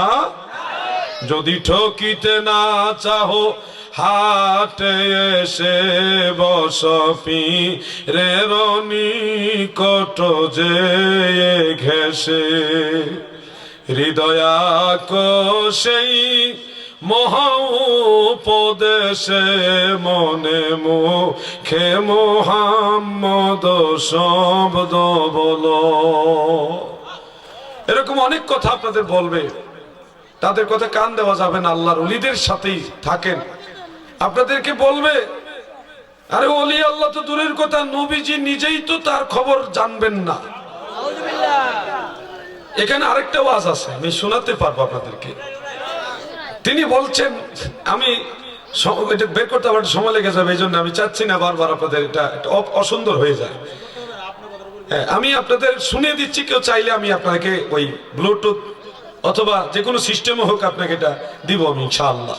তবে এতটুকু শুনবেন, আপনাদেরকে বলবে আল্লাহর রাসূল সাল্লাল্লাহু আলাইহি সাল্লাম তার স্ত্রীকেই চিনবে না। বলবে আমি নবীজি নাকি মিজানের পাল্লার কাছে গিয়ে ফেল করে তাকিয়ে থাকবে আর বলবে আমার নেকির পাল্লা ভারী হয় না গুনার পাল্লা ভারী হয়, আমার নেকির পাল্লা ভারী হয় নাকি গুনার পাল্লা ভারী হয়, আমার নেকির পাল্লা ভারী হয় না গুনার পাল্লা ভারী হয়। আল্লাহর নবী নাকি মিজানের পাল্লায় দাঁড়ায় এই কথা কইব। এখন তার কথাটা তো ভালো লাগে আপনাদের কাছে, আমরা কথা তো ভালো লাগে না। আমরা ওলি আল্লাহর পক্ষে কথা বলি, নবীজির পক্ষে বলি। আর এরা ওলি আল্লাহ তো বাদ, ওই পীরাউলে এবার নবীজির নাকি ফেল করে তাকায় থাকবো, নিজের স্ত্রীকে বলে নাই চিনবো না। আবার আপনারা বলেন আমাদের নবীর কোনো গুনাহ আছে? কোন নবীর কোনো গুনাহ আছে? এজন্য আমরা মাঝে মাঝে বলি সুন্নি মুসলমান হরে সাবধান, ওহাবি খারিজির দলে লুটিল ঈমান। প্রিয় ভাইরা আমার, মনোযোগ দিয়ে শুনবেন। এই ফিতনার যুগে আমরা যারা মুমিন মুসলমান, আমাদের প্রধান দাবি হইল ঈমান, এরপরেই হলো আমল। আমলের মধ্যে প্রথম সারির আমল হইল নামাজ। ঠিক না বেঠিক? 5 ওয়াক্ত ফরজ নামাজের পাশাপাশি সুন্নিরাই জানাজার পরে দোয়া করে, নামাজের পরে দোয়া করে, দাফনের পরে দোয়া করে, সুন্নিরাই মিলাদ পড়ে, সুন্নিরাই শবে বরাত পালন করে, সুন্নিরাই শবে মেরাজ পালন করে, সুন্নিরাই 40 জিয়াফত এই ধরনের ফাতিহা অনুষ্ঠান করে, সুন্নিরাই বেশি বেশি জিকির করে।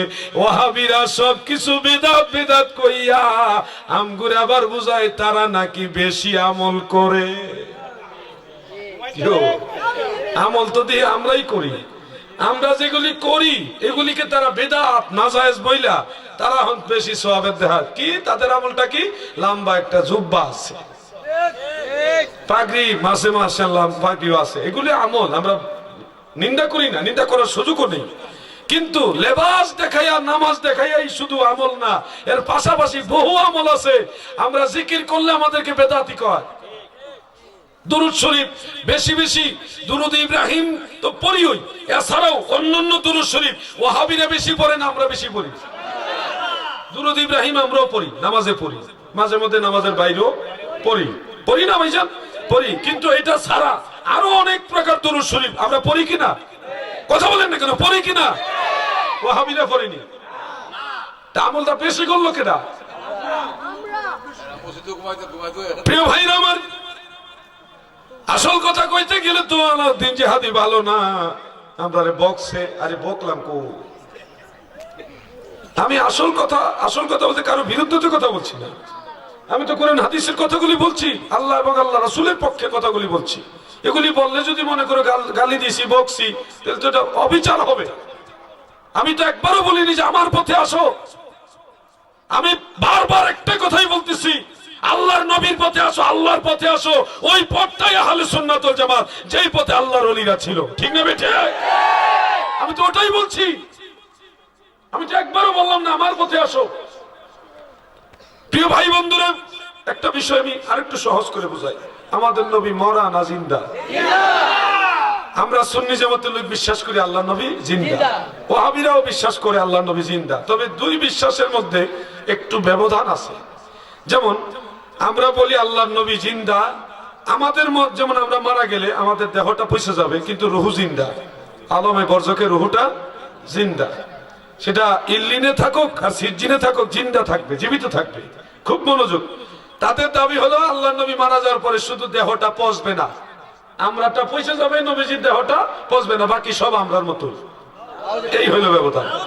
ওয়াহাবিদের বিশ্বাসটা হলো এরকম যে আল্লাহ নবীও মারা যাবে, মারা গেছে, কিন্তু নবীর রুহু জিন্দা, দেহটা মরা, শুধু দেহটা পচবে না আর আমাদেরটা পয়সা যাবে, আর বাকি সব আমাদের মতো। এই হইল তাদের বিশ্বাস। কিন্তু আমরা সুন্নি জামাতের আকীদা হলো এক নম্বর একটা হাদিস বলে, তারপরে আকীদাটা আমি আপনাদের বলি। যেমন মুসনাদে আবি আলা শরীফের মধ্যে একটা সহিহ হাদিস উল্লেখ, এটা ওয়াহাবিরা সহিহ কইছে। ইমাম জালালউদ্দিন সুয়ুতি সহিহ বলছে, ইবনে হাজার মক্কি সহিহ বলেছেন, ইমাম মোল্লা আলী কারি সহিহ বলেছেন, ইবনে হাজার আসকালানি সহিহ বলেছেন, ইমাম কাস্তালানি সহিহ বলেছেন, ইমাম সমহদি সহিহ বলেছেন।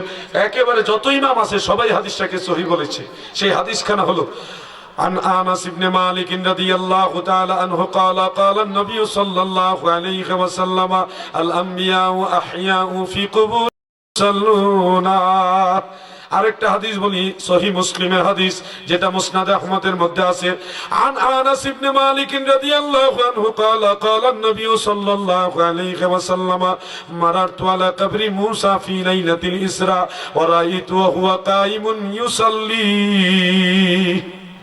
হযরত আনাস ইবনে মালিক বলেন, আল্লাহর রাসূল বলেন, আমি মেরাজের রাতে ইসরার রজনীতে মুসা নবীর মাজারের উপর দিয়ে যাচ্ছিলাম।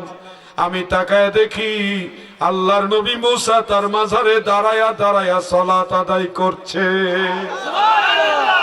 আগের হাদিসটার অর্থ হলো, হযরত আনাস ইবনে মালিক বলেন, আল্লাহর হাবিব বলেন, উম্মতের আগো আল আম্বিয়াউ নবিয়ুন হলো এক বচন, আল আম্বিয়া হলো বহু বচন।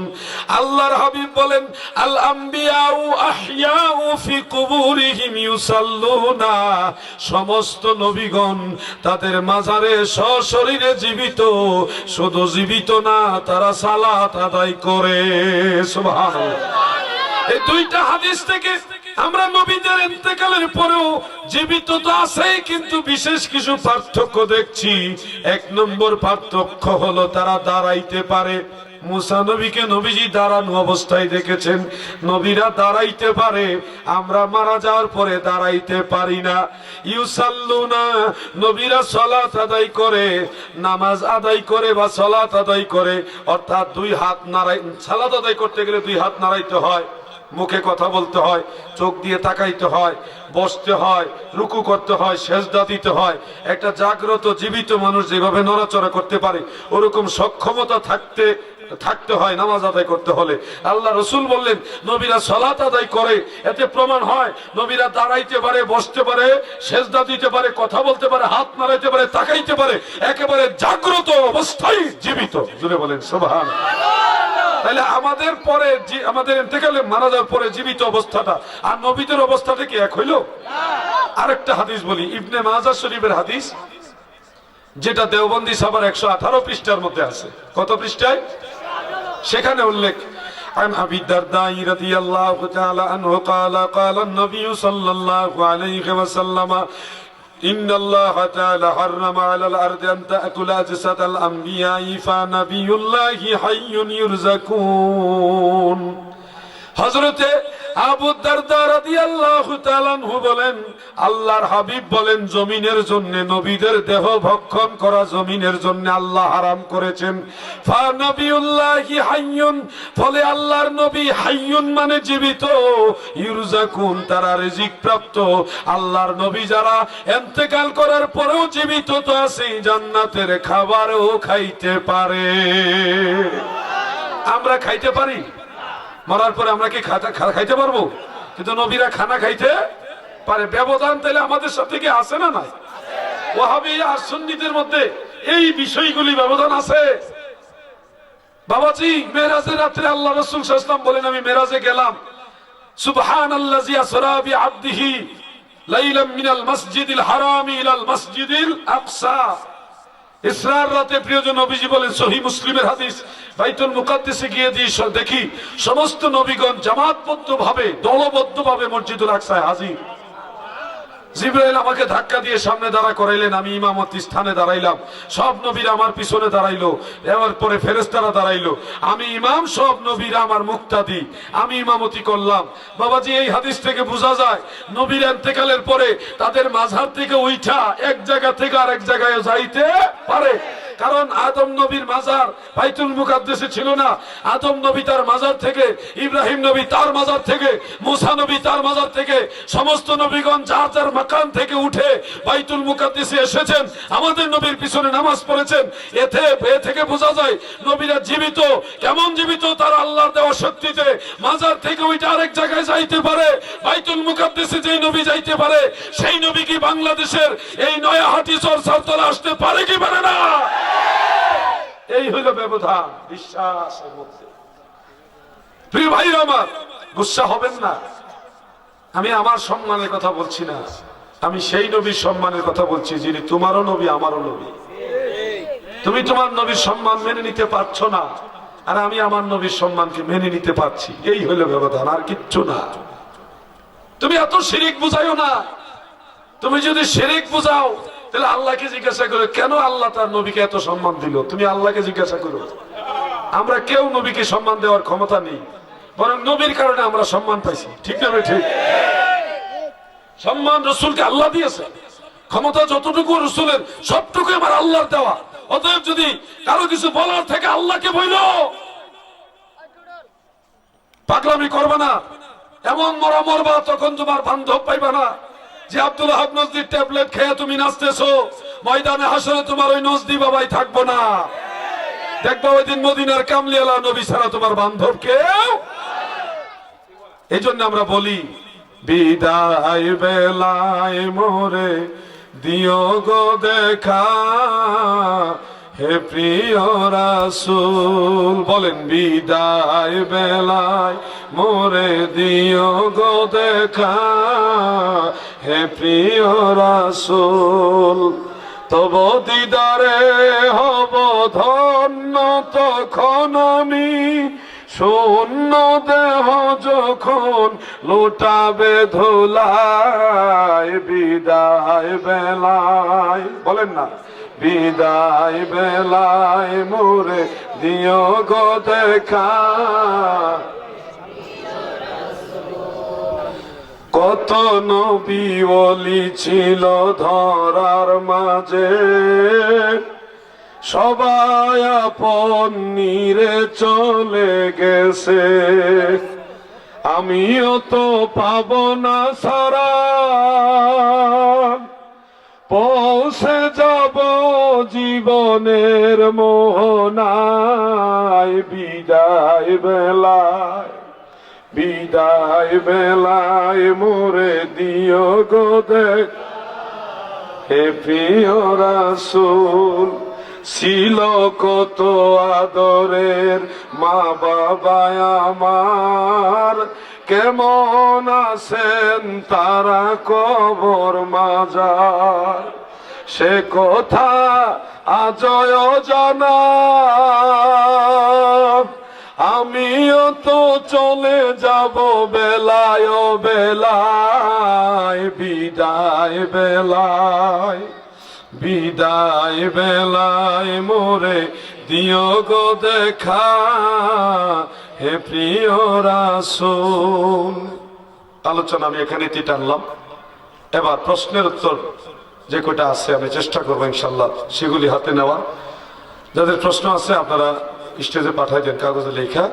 আর এর আগে আমি একটু জিকির করি, ইসমে জাত আল্লাহ আল্লাহ আল্লাহ আল্লাহ আল্লাহ, শেষ করে না, আল্লাহ আল্লাহ আল্লাহ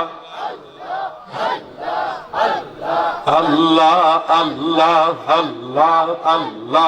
এটা জিকির করেন, আল্লাহকে ডাকেন সবাই, আল্লাহ আল্লাহ আল্লাহ আল্লাহ।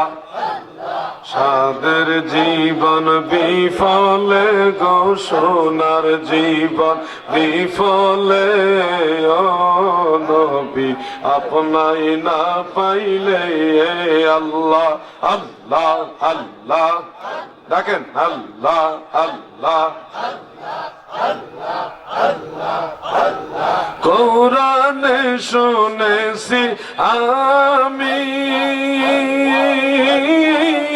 নবী গুনাহগারের বান্ধব তুমি, ও আল্লাহ আল্লাহ পিলায় কাউসারের পানি ময়দানে হাসরে,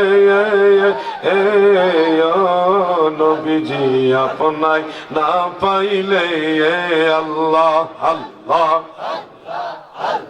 সাদের জীবন বিফলে গো সোনার জীবন বিফলে, ও নবী আপনাই না পাইলে আল্লাহ আল্লাহ আল্লাহ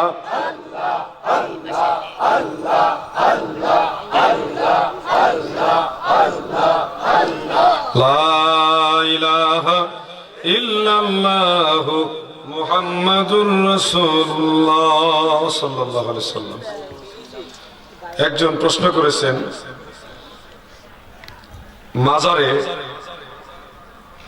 বা এক নম্বর দিয়ে লিখছে পীরের দরবারে বা মাজারে পীরের পায়ে সিজদা বা চুম্বন করা জায়েজ কিনা।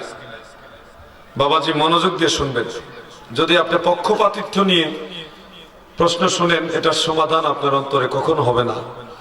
আপনার পক্ষ হবে সেটা যেটা আল্লাহ রসুল আপনাকে সমাধান, যেটা নবীজি সিদ্ধান্ত দিয়ে গেছেন সেটা আপনি মেনে নেবেন।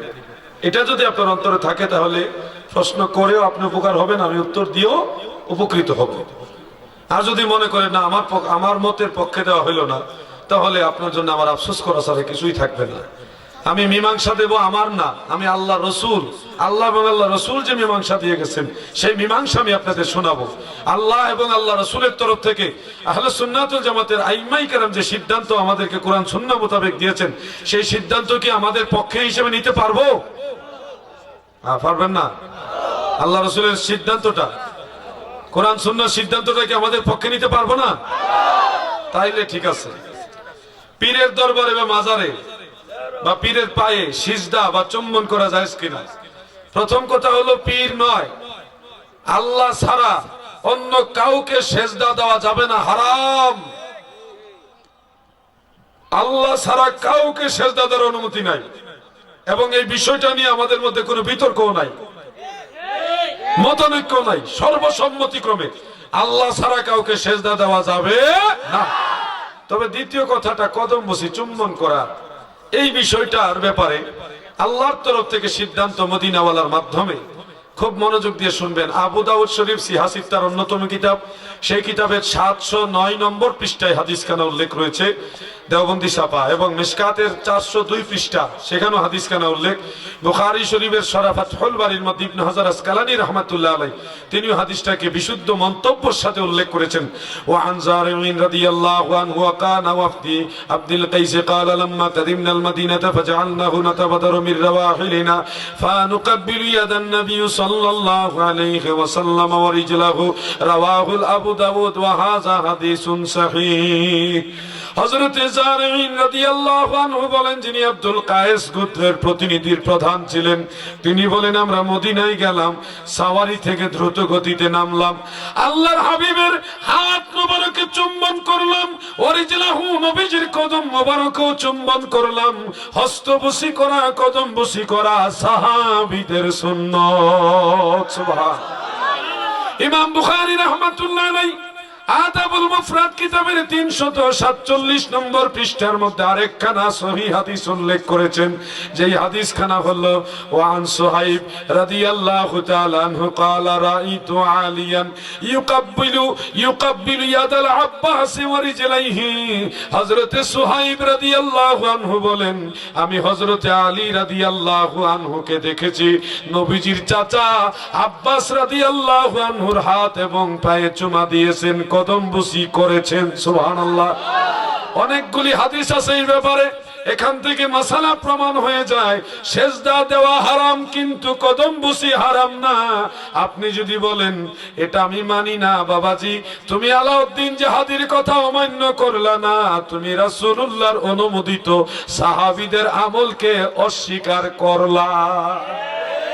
রাসূল যে আমলকে স্বীকৃতি দিয়েছে তুমি সেটাকে অস্বীকৃতি দিচ্ছ। তুমি যদি মদিনাওয়ালার বিপক্ষে দাঁড়াইয়া জান্নাতে যেতে পারো যাও,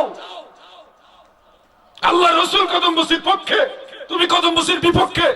দুররুল মুখতার কিতাবের মুকদ্দমার মধ্যে উল্লেখ, কোন সন্তান যদি মায়ের পায়ে চুমা খায় সেই চুম্বন যে আল্লাহর জান্নাতের খুঁটিতে লাগে। বাবা মাথা নত কর, মাথা নিচে গেলে শিরিক হয় না। এখানে মাসালা আছে, সেজদার নিয়তে মাথা নত করলে শিরিক, সেজদার নিয়তে মাথা নিচে গেলে শিরিক। কিন্তু কদম বসি আর সেজদা এক না। সেজদা এক জিনিস, কদম বসি হলো আরেক জিনিস।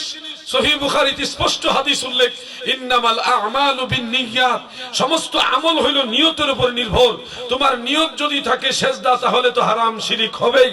আর তোমার নিয়ত যদি সেজদা না হয়, জাস্ট কদম বসি, যেই কদম বসি আল্লাহ রাসূল অনুমতি দিয়ে গেছেন, সাহাবীরা করেছেন, সেই কদম বসির নিয়ত যদি হয় তাহলে শিরিক হবে না। বাবা আল্লাহ এত বোকা না যে তোমার নিয়ত সম্পর্কে আল্লাহ জানেন না। আল্লাহু আলিমুম বিজাতিস সুদূর, তোমার সিনার মধ্যে কয়টা টরে টক্কা বাজে সেটা আমার আল্লাহ জানে, জানে কি না? পাগলামি করো না। একজন ভাই আমাকে একদিন প্রশ্ন করলেন যে ভাই আল্লাহর হুকুমেই তো দুনিয়ার সবকিছু হয়, তাহলে আমাদের তো কোনো দোষ নেই। তাই আমি বললাম দোষ নেই মানে? কয় আমি চুরি করলাম, জাহাতি করলাম, যাই করলাম আল্লাহর হুকুমেই তো করছি, আমার কোনো দোষ কি? আল্লাহর হুকুমে করছি। তাই আমি বললাম বাবাজি আপনি যে চুরি করলেন, চুরি করছেন আল্লাহর হুকুমে, কিন্তু নিয়ত চুরি যে করবেন এই নিয়তটাকে আল্লাহ করছেন আপনি করছেন? কোন এইটা আমি করছি। তাই বললাম যে ইন্নামাল আ'মালু বিন্নিয়াত, সমস্ত আমল হলো নিয়তের উপরে। আর যত শক্তি সামর্থ্য ক্ষমতা সবই আমার আল্লাহর দেওয়া, কিন্তু স্বাধীনতা আমার। আমাকে ভালো কাজ করার শক্তিও দিয়েছে আল্লাহ, খারাপ কাজ করার শক্তিও দিয়েছে আল্লাহ। ওটাই আল্লাহর হুকুমে সবকিছু হয়। কিন্তু বাবা নিয়ত আমার ভালো হইলে নাকি, খারাপ হইলে গুনাহ আমার। নিয়ত আমার, এই জন্য পাপও আমার। আপনার নিয়ত যদি সেজদার হয় তাহলে নিষেধ, হারাম। আর যদি নিয়ত কদম বসি হয় জায়েজ। এই বিষয়টা বিস্তারিত আমি একটা কিতাবে লিখেছি, যদি আপনার প্রয়োজন মনে করেন 100 টাকা খরচ করে কিতাবটা সংগ্রহ করেন। কদম বসির ব্যাপারে অনেক হাদিস এটার মধ্যে আনছি। মাজার জিয়ারত পূজা নয়, সুন্নাত ও কদম বসির সমাধান, এই বইটা, এটার মধ্যে অনেক দলিল আদিল্লা আছে। আরো অনেকগুলি বই আছে, যেমন নবীজি কিসের তৈরি, নূরের না মাটির, এই বিষয়টা নিয়ে অনেকের মধ্যে বিতর্ক হয়। তো এগুলি কোরআন সুন্নাহর আলোকে সব দলিল আদিল্লার মাধ্যমে এই বইটাতে আমি দিয়েছি। আল্লাহ নবী নূর, মাটি না, নূরের তৈরি, নূরে মুজাসসাম, বেলা ওয়াসিতা, হিকমতে কামেলের দ্বারা, জাতি নূরের জ্যোতি, আমার আল্লাহর হাবিব রাহমাতুল লিল আলামিন। মাটি না রে ভাই, তুইও মাটির তৈরি না। একটু কোরআন শরীফের আয়াতগুলি দেখ। আর মিনহা খালাকনাকুম, আর কুল ইন্নামা আনা বাশারুম মিসলুকুম, এগুলো নিয়ে যে ফলাইতেছ তৈরিতে, মাটির তৈরি বুঝাইছে না। এটি একটু বিস্তারিত বোঝার জন্য এই কিতাবটা পড়বেন। 100 টাকায় হাদিয়া। ঈদে মিলাদুন নবী সাল্লাল্লাহু আলাইহি সাল্লাম, মিলাদ এবং কিয়াম, এই মিলাদ কিয়াম নিয়ে যারা বিতর্ক তৈরি করেন তারা বলে থাকেন যে কোরআন হাদিসে মিলাদ কিয়াম নাই। তো তাদের দৃষ্টিতে তারা পাইছে না মিলাদ কিয়াম, আমরা পাইছি। কারণ তারা পাইছে না, তারা তো জানা দরকার, যেহেতু তারা পাইছে না আমরা তো পাইছি। কোরআন হাদিসে কোন কোন জায়গায় মিলাদ কিয়াম পাইছি, এই দলিলগুলি তারা জানার ইচ্ছা থাকলে বইটা পড়বেন 100 টাকায়। আরেকটা আছে অনেক গুরুত্বপূর্ণ হাদিস, এগুলিকে ওয়াহাবি মুনশিরা কয় জাল হাদিস, কিন্তু এগুলি আসলে জাল হাদিস না। এগুলি কোন কিতাবে, কত খণ্ডে, কত পৃষ্ঠায়, সনদ কি, মুহাদ্দিসিনে কেরাম এটা নিয়ে কি মন্তব্য করেছেন, সবকিছু একসাথে দিয়ে আমি কিতাবটা লিখেছি। এটার নাম দিয়েছি ওয়াহাবিদের ঘোষিত অনেক জাল হাদিসি আল হাদিস। 150 টাকা। যদি প্রয়োজন মনে করেন এগুলো সংগ্রহ করে রাখবেন। আল্লাহ তাআলা আমাদেরকে সহিভাবে জানার এবং আমল করার তৌফিক দেন, বলেন আমিন। 2 নম্বর, নামাজ না পড়ে কেউ জান্নাতে যাইতে পারবে কিনা? বাবাজি, এখানে দুইটা অবস্থা। নামাজ আসসালাতু মিফতাহুল জান্নাহ, এটা সত্য, বা মিফতাহুল জান্নাতুস সালাত, যে জান্নাতের চাবি হলো নামাজ, এটা সত্য। নামাজ দ্বীনের একটা স্তম্ভ। আসসালাতু ইমাদুদ্দীন, নামাজ হলো দ্বীনের একটা স্তম্ভ। নামাজ ত্যাগকারী কবিরা গুনাহগার, এটাও সত্য, এতে কোনো বিকল্প কোনো কথা নেই। নামাজ ইসলাম একজন মুসলিম মানে নামাজ পড়বে, নামাজ ছাড়া তার মুসলমানিত্ব পরিপূর্ণ হয় না। কিন্তু এখানে একটা সহিহ মুসলিম শরীফের উল্লেখ, যারা বেনামাজি তারা জাহান্নামে যাবে, কঠিন শাস্তি ভোগ করবে। যাররা পরিমাণ ঈমানও যদি তার অন্তরে থাকে, কোন একটা সময় আল্লাহ তাদেরকে জাহান্নাম থেকে উঠাইয়া জান্নাতে দিবে। কিন্তু চির জাহান্নামী নয়, ঈমান যদি থাকে, ওই নামাজ না পড়ার কারণে যথাযোগ্য শাস্তি আল্লাহ দিয়ে এরপরে জান্নাতে দিবে। কিন্তু যারা নামাজ পড়েছে কিন্তু ঈমানের মামলায় ভেজাল আছে গো, তাদের হাজার নামাজও তাদেরকে কোনোদিন জান্নাতে নিতে পারবে না, কারণ ঈমানের মামলায় ভেজাল। আমি বলছি না যে ঈমান থাকলে নামাজ লাগবে না, ঈমান থাকলে আরো বেশি নামাজ লাগবে, কথা বুঝতে পারছেন না? কিন্তু ঈমানহীন নামাজ আর ঈমানের সাথে নামাজ দুটো এক না। ঈমানের মূল ফাউন্ডেশন হলো নবী মুহাম্মদুর রাসূলুল্লাহ সাল্লাল্লাহু আলাইহি ওয়াসাল্লাম। এজন্য নামাজ বেনামাজি জাহান্নামে যাবে, এটা সত্য কথা, কিন্তু তারা চির জাহান্নামী না। যদি ঈমান থাকে, তারা ওই জাহান্নামে গিয়ে শাস্তি ভোগ করার পরে শাফাআতের মাধ্যমে হোক আর আল্লাহর করুণার মাধ্যমে হোক, একবার না একবার তারা জান্নাতে যাবে। আল্লাহ তাআলা আমাদের বুঝার তৌফিক দেন, বলেন আমিন। আবার এটা মনে করেন না যে জান্নাতে তো যাবো, ওই নামাজ পড়তাম না, তাহলে বাবা ভুল করবেন। তাহলে আল্লাহর যে একটা হুকুম, এটাকে আপনি ডিনাই করলেন, তাহলে আল্লাহর গুসার কুপানলে পতিত হবে। ঈমান নিয়ে মরতে পারবেন এমন তো কোনো গ্যারান্টি নেই, কথা ঠিক না ভাই? ঠিক। এজন্য আমাদের নামাজ পড়তে হবে কি হবে না? নামাজ অবশ্যই লাগবে। 2 নম্বর প্রশ্ন, না 2 নম্বর তো হয়ে গেল, 3 নম্বর, মহিলারা পীরের হাতে হাত দিয়ে বায়াত গ্রহণ জায়েজ কিনা? না, মহিলারা পীরের হাতে হাত দিয়ে বায়াত হওয়া না জায়েজ, বরং এটা হারাম। সহিহ বুখারীর মধ্যে উল্লেখ, মহিলারা বায়াত হবে কিন্তু হাতে হাত দিয়ে না। আম্মা জান আয়েশা রাদিয়াল্লাহু আনহা বলেন, মহিলারা নবীজির কাছে বায়াত হইতো কিন্তু তারা হাতে হাত রাখতো না, পর্দার আড়াল থেকে জবানে জবান মিলায় বায়াত হইতো। সুবহানাল্লাহ বলে। এজন্য সুন্নাত হলো মহিলারা হাতে হাত রাখবে না, মহিলারা পর্দার আড়াল থেকে পীরের জবানে জবান মিলে তওবা করবে, পীর সাহেব যা বলবে কুরআন হাদিসের আমলগুলি তারা ওইভাবে করবে, ওইভাবে তারা বায়াত হবে, এটা হলো সুন্নাত। কিন্তু মহিলাদের বায়াত যে নেই সেটা বলা যাবে না, মহিলাদের বায়াত আছে। সহিহ বুখারীতে মহিলাদের বায়াতের হাদিস আছে এবং কোরআন শরীফে পর্যন্ত মহিলাদের বায়াতের আয়াত আছে, সূরা মুমতাহিনার 12 নম্বর আয়াত, এটা দেখে নেবেন আপনারা। আর একটা প্রশ্ন আরেক ভাই করেছে, এটা কোনো পরিচয় নাই, ওটাও নাই। আজানের আগে দুরূদ পড়া জায়েজ কিনা, এবং জায়েজ হইলে কোরআন হাদিস অনুযায়ী দলিল চাই, এবং হাদিসের নাম্বার সহ ও পৃষ্ঠা সহ, আবার হাদিস বাংলা না আরবি। মাশাআল্লাহ। বাবাজি, আজানের আগে দুরূদ পড়া এই বিষয়টা ইসলামী শরিয়া ফিকহে হানাফির দৃষ্টিতে মুস্তাহাব, ফরজ ওয়াজিব না, সুন্নতে মুআক্কাদাও না, এটা মুস্তাহাব। এটা কি? মুস্তাহাব। এবং এটা মুস্তাহাব প্রমাণিত হয়েছে কয়েকটা হাদিস এবং কোরআনের একটা আয়াত থেকে, সরাসরি না, ইনডিরেক্ট। যেমন সিহাসিত্তার অন্যতম কিতাব সুনানু আবু দাউদ শরীফ, সেই কিতাবের মধ্যে সহিহ সনদে হাদিস কানা উল্লেখ। কুখ্যাত তাহকিকারী নাসিরউদ্দিন আলবানীও হাদিসটাকে হাসান বলেছে। এই হাদিসটা ইমাম বাইহাকির সুনানুল কুবরার মধ্যে উল্লেখ রয়েছে। সেখানে হাদিস কানার মূল ভাবার্থটা হলো, হযরত উরওয়াহ রাদিয়াল্লাহু রাহমাতুল্লাহি তাআলা আলাইহি তিনি বর্ণনা করেন, বনি তামিম গোত্রের একজন মহিলার একটা ঘর ছিল, উঁচা একটা ঘর। সেই ঘরের ছাদের উপরে দাঁড়িয়ে হযরত বিলাল রাদিয়াল্লাহু আনহু, রাসূলের মুয়াজ্জিন, তিনি আযান দিতেন। সেখানে দাঁড়ায় আযান দেওয়ার আগে তিনি একটা দোয়া পাঠ করতেন, আল্লাহুম্মা ইন্নী আহমাদুকা ওয়াস্তাঈনুকা আলা কুরাইশিন আইয়াকুমু ফি দীনিকা। যেমন নবীজি যে দেখেন তার প্রমাণ কোরআনের আয়াত হাদিস অসংখ্য দলিল আছে, সেই ব্যাপারে আমার আলাদা একটা কিতাবই আছে হাজির নাজির ইলমে গায়েবের উপরে। তো সেখানে একটা হাদিস আমি শুধু বলবো, ওয়ান সাওবান রাদিয়াল্লাহু তাআলা আনহু ক্বালা ক্বালা রাসূলুল্লাহ সাল্লাল্লাহু আলাইহি ওয়াসাল্লাম ইন্নাল্লাহা তাআলা যাওয়ালিল আরদি ফারাইতু মাশারিকাহা ওয়া মাগারিবাহা। হযরত সাওবান রাদিয়াল্লাহু আনহু বলেন, আল্লাহ রাসূল বলেন, এই দুনিয়াটাকে আল্লাহ আমার সামনে ছোট করে দিয়েছেন, ফলে এই পৃথিবীর মাশরিক এবং মাগরিব পর্যন্ত আমি দেখি। আরো অসংখ্য দলিল আছে, শুধু এতটুকু এই হাদিস থেকে প্রমাণ হয় নবী আমাদেরকে দেখেন। নাজির নাজির এবার হাজিরের বিষয়টা হলো আল্লাহর দেওয়া শক্তিতে নবীজি যেখানে খুশি ওখানে হাজির হতে পারে, এটা আহলে সুন্নাত ওয়াল জামাতের আকীদা। কিন্তু নবীজি উম্মতকে দেখেন যেখানে খুশি ওখানে হাজির হইতে পারেন। এটা কোরআনের অনেক আয়াত আছে, হাদিসও আছে। আমি মেরাজের ওই হাদিসটাতে আমি আগেও ইশারা দিয়েছি যে আদম নবী তার মাজার থেকে উঠে বাইতুল মুকাদ্দাসে গেছে, সব নবীরাই তাদের মাজার থেকে উঠা বাইতুল মুকাদ্দাসে গেছেন, এতেই প্রমাণ হয় নবীরা যাইতে পারে। এরপরে আহলে সুন্নাত ওয়াল জামাতের চূড়ান্ত আকীদা এই ব্যাপারে তাফসীরে রুহুল মাআনির 21 নম্বর খণ্ড 286 নম্বর পৃষ্ঠার মধ্যে স্পষ্ট উল্লেখ, ইন্নান নবী সাল্লাল্লাহু আলাইহি ওয়াসাল্লাম হাইয়ুন বিজাসাদিহি ওয়া রূহিহি ওয়া আন্নাহু ইয়াতাসাররাফু ইয়াসিরু হাইসু শাআ ফি আকতারিল আরদ। নিশ্চয় আল্লাহর নবীর দেহ মুবারক রূহ মুবারক নিয়ে সশরীরে জীবিত, তার তাসাররুফ করার শক্তি আল্লাহ দিয়েছেন, এবং ইয়াসিরু তিনি ভ্রমণ করেন, পরিভ্রমণ করেন, হাইসু শাআ ফি আকতারিল আরদ এই দুনিয়ার আনাচে কানাচে যেখানে খুশি ওখানে নবীজি আল্লাহর দেওয়া শক্তিতে যাইতে পারে, হাজির হইতে পারে। সুবহানাল্লাহ, এটা আহলে সুন্নাত ওয়াল জামাতের আকীদা।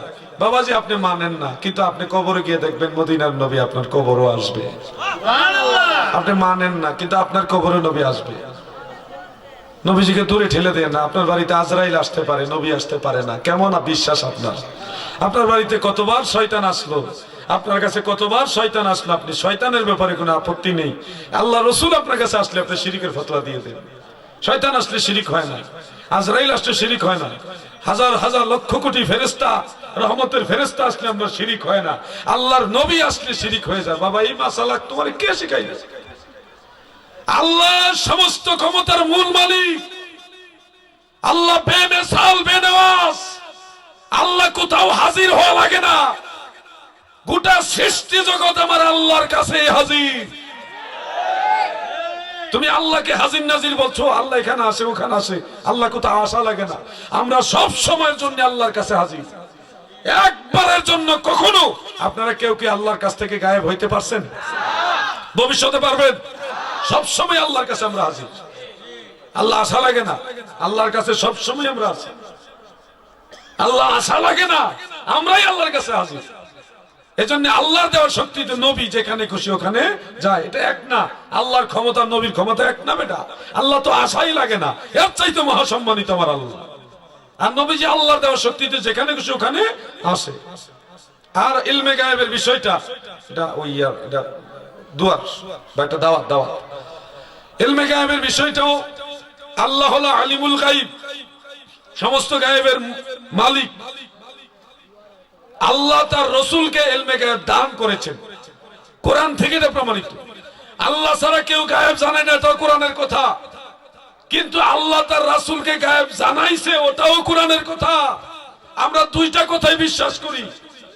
আল্লাহ ছাড়া কেউ গায়েব জানে না, এটাও বিশ্বাস করি। কিন্তু আল্লাহ তার রাসূলকে গায়েব জানাইছে, ওটাও আমরা বিশ্বাস করি। দুইটাই কোরআনের কথা। সূরা জিনের 26 এবং 27 নম্বর আয়াত, আলিমুল গায়বি ফালা ইযহিরু আলা গায়বিহি আহাদান ইল্লা মান ইরতাদা মির রাসূল। আল্লাহ আলিমুল গায়ব, তিনি কারো কাছে গায়েব প্রকাশ করেন না, তবে তার মনোনীত রাসূলদের কাছে গায়েব প্রকাশ করে। আল্লাহ নিজেই বললেন, আমি আমার রাসূলের কাছে গায়েব জানাই, প্রকাশ করি। আমরা আল্লাহর কথার উপর বিশ্বাস করি, আল্লাহ নবীর গায়েব জানাইছে। তোমার এত কষ্ট কেন বলো তো দেখি? অতএব ইলমে গায়েব এবং হাজির নাজিরের ব্যাপারে ফতোয়া দেওয়ার আগে আমি দুইটা বিষয় বলবো।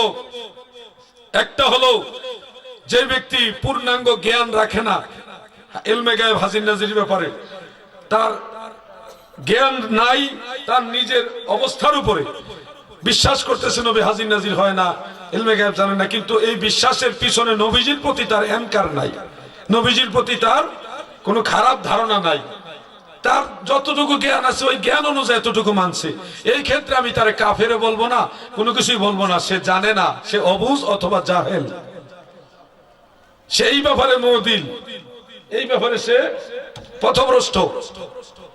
কিন্তু যে ব্যক্তি জেনে শুনে আল্লাহ নবীজিকে ইলমে গায়ব জানাইছে, আল্লাহ দেওয়া শক্তিতে নবী আসতে পারে, হাজির হইতে পারে, নাজির, এই বিষয়টা জেনে শুনে নবীজির প্রতি আনকার রেখে যদি বলে না পারে না, তখন রাসূলের প্রতি আনকার থাকার কারণে নবীজির বিষয়টা জানার পরেও নবীজির প্রতি আনকার নিয়ে যদি বলে নবী জানে না, নবী আসতে পারে না, সেক্ষেত্রে তাকযীবে কোরআনের কারণে আহলে সুন্নাতুল জামাতের কাতার থেকে সে বাতিল হয়ে জাহান্নামী ফেরকার অন্তর্ভুক্ত হয়ে যাবে। আর ওই ধরনের ব্যক্তিদের পিছনে নামাজ পড়া জায়েজ না। আল্লাহ তাআলা যদি বাঁচায় রাখে, ভবিষ্যতে দেখা হবে ইনশাআল্লাহ। সালামু আলাইকা ইয়া রাসূল, সালাম আলাইকা ইয়া হাবিব, সালাম আলাইকা, সালাতুল্লাহ।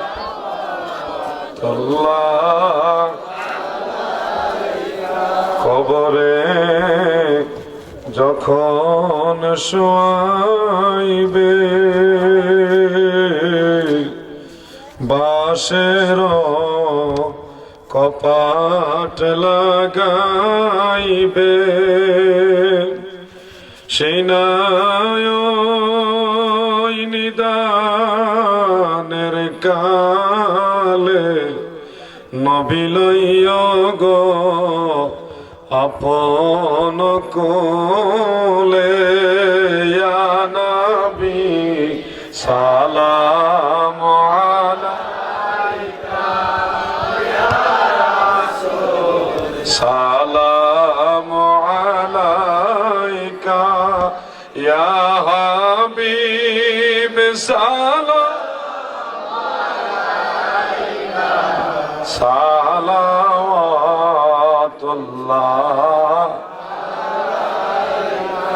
আপনি তো আব্দুল্লাহর নন্দন,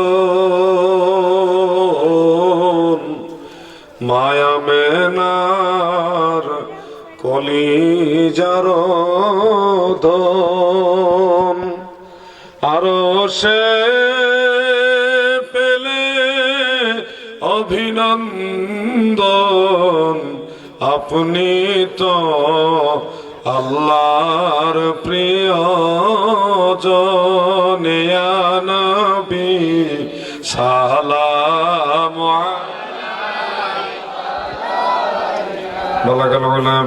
যুবকরা যারা যেভাবে মাহফিলের আয়োজন করেছেন, সকলের হাজিরা খেদমত সাহায্য সহযোগিতা দয়া করে কবুল করো মাওলা। আল্লাহ যারা ব্যবসা বাণিজ্য করে খায়ের বরকত দান করো মাওলা। পর্দা নিশিমা বোনেরা যারা হাত বাড়াইলো, সকলের দিলের নেক আশা পূর্ণ করে দাও আল্লাহ। আল্লাহ যুবকদেরকে হুসাইনের সৈনিক হিসেবে কবুল করো, আমিন সুম্মা আমিন, বিহক্কে লা ইলাহা ইল্লাল্লাহু মুহাম্মাদুর রাসূলুল্লাহ। আল্লাহকে যে পাইতে চায়, হযরতকে ভালোবেসে, আরশ কুরসি লৌহ কলম না চাহিতেই পেয়েছে সে।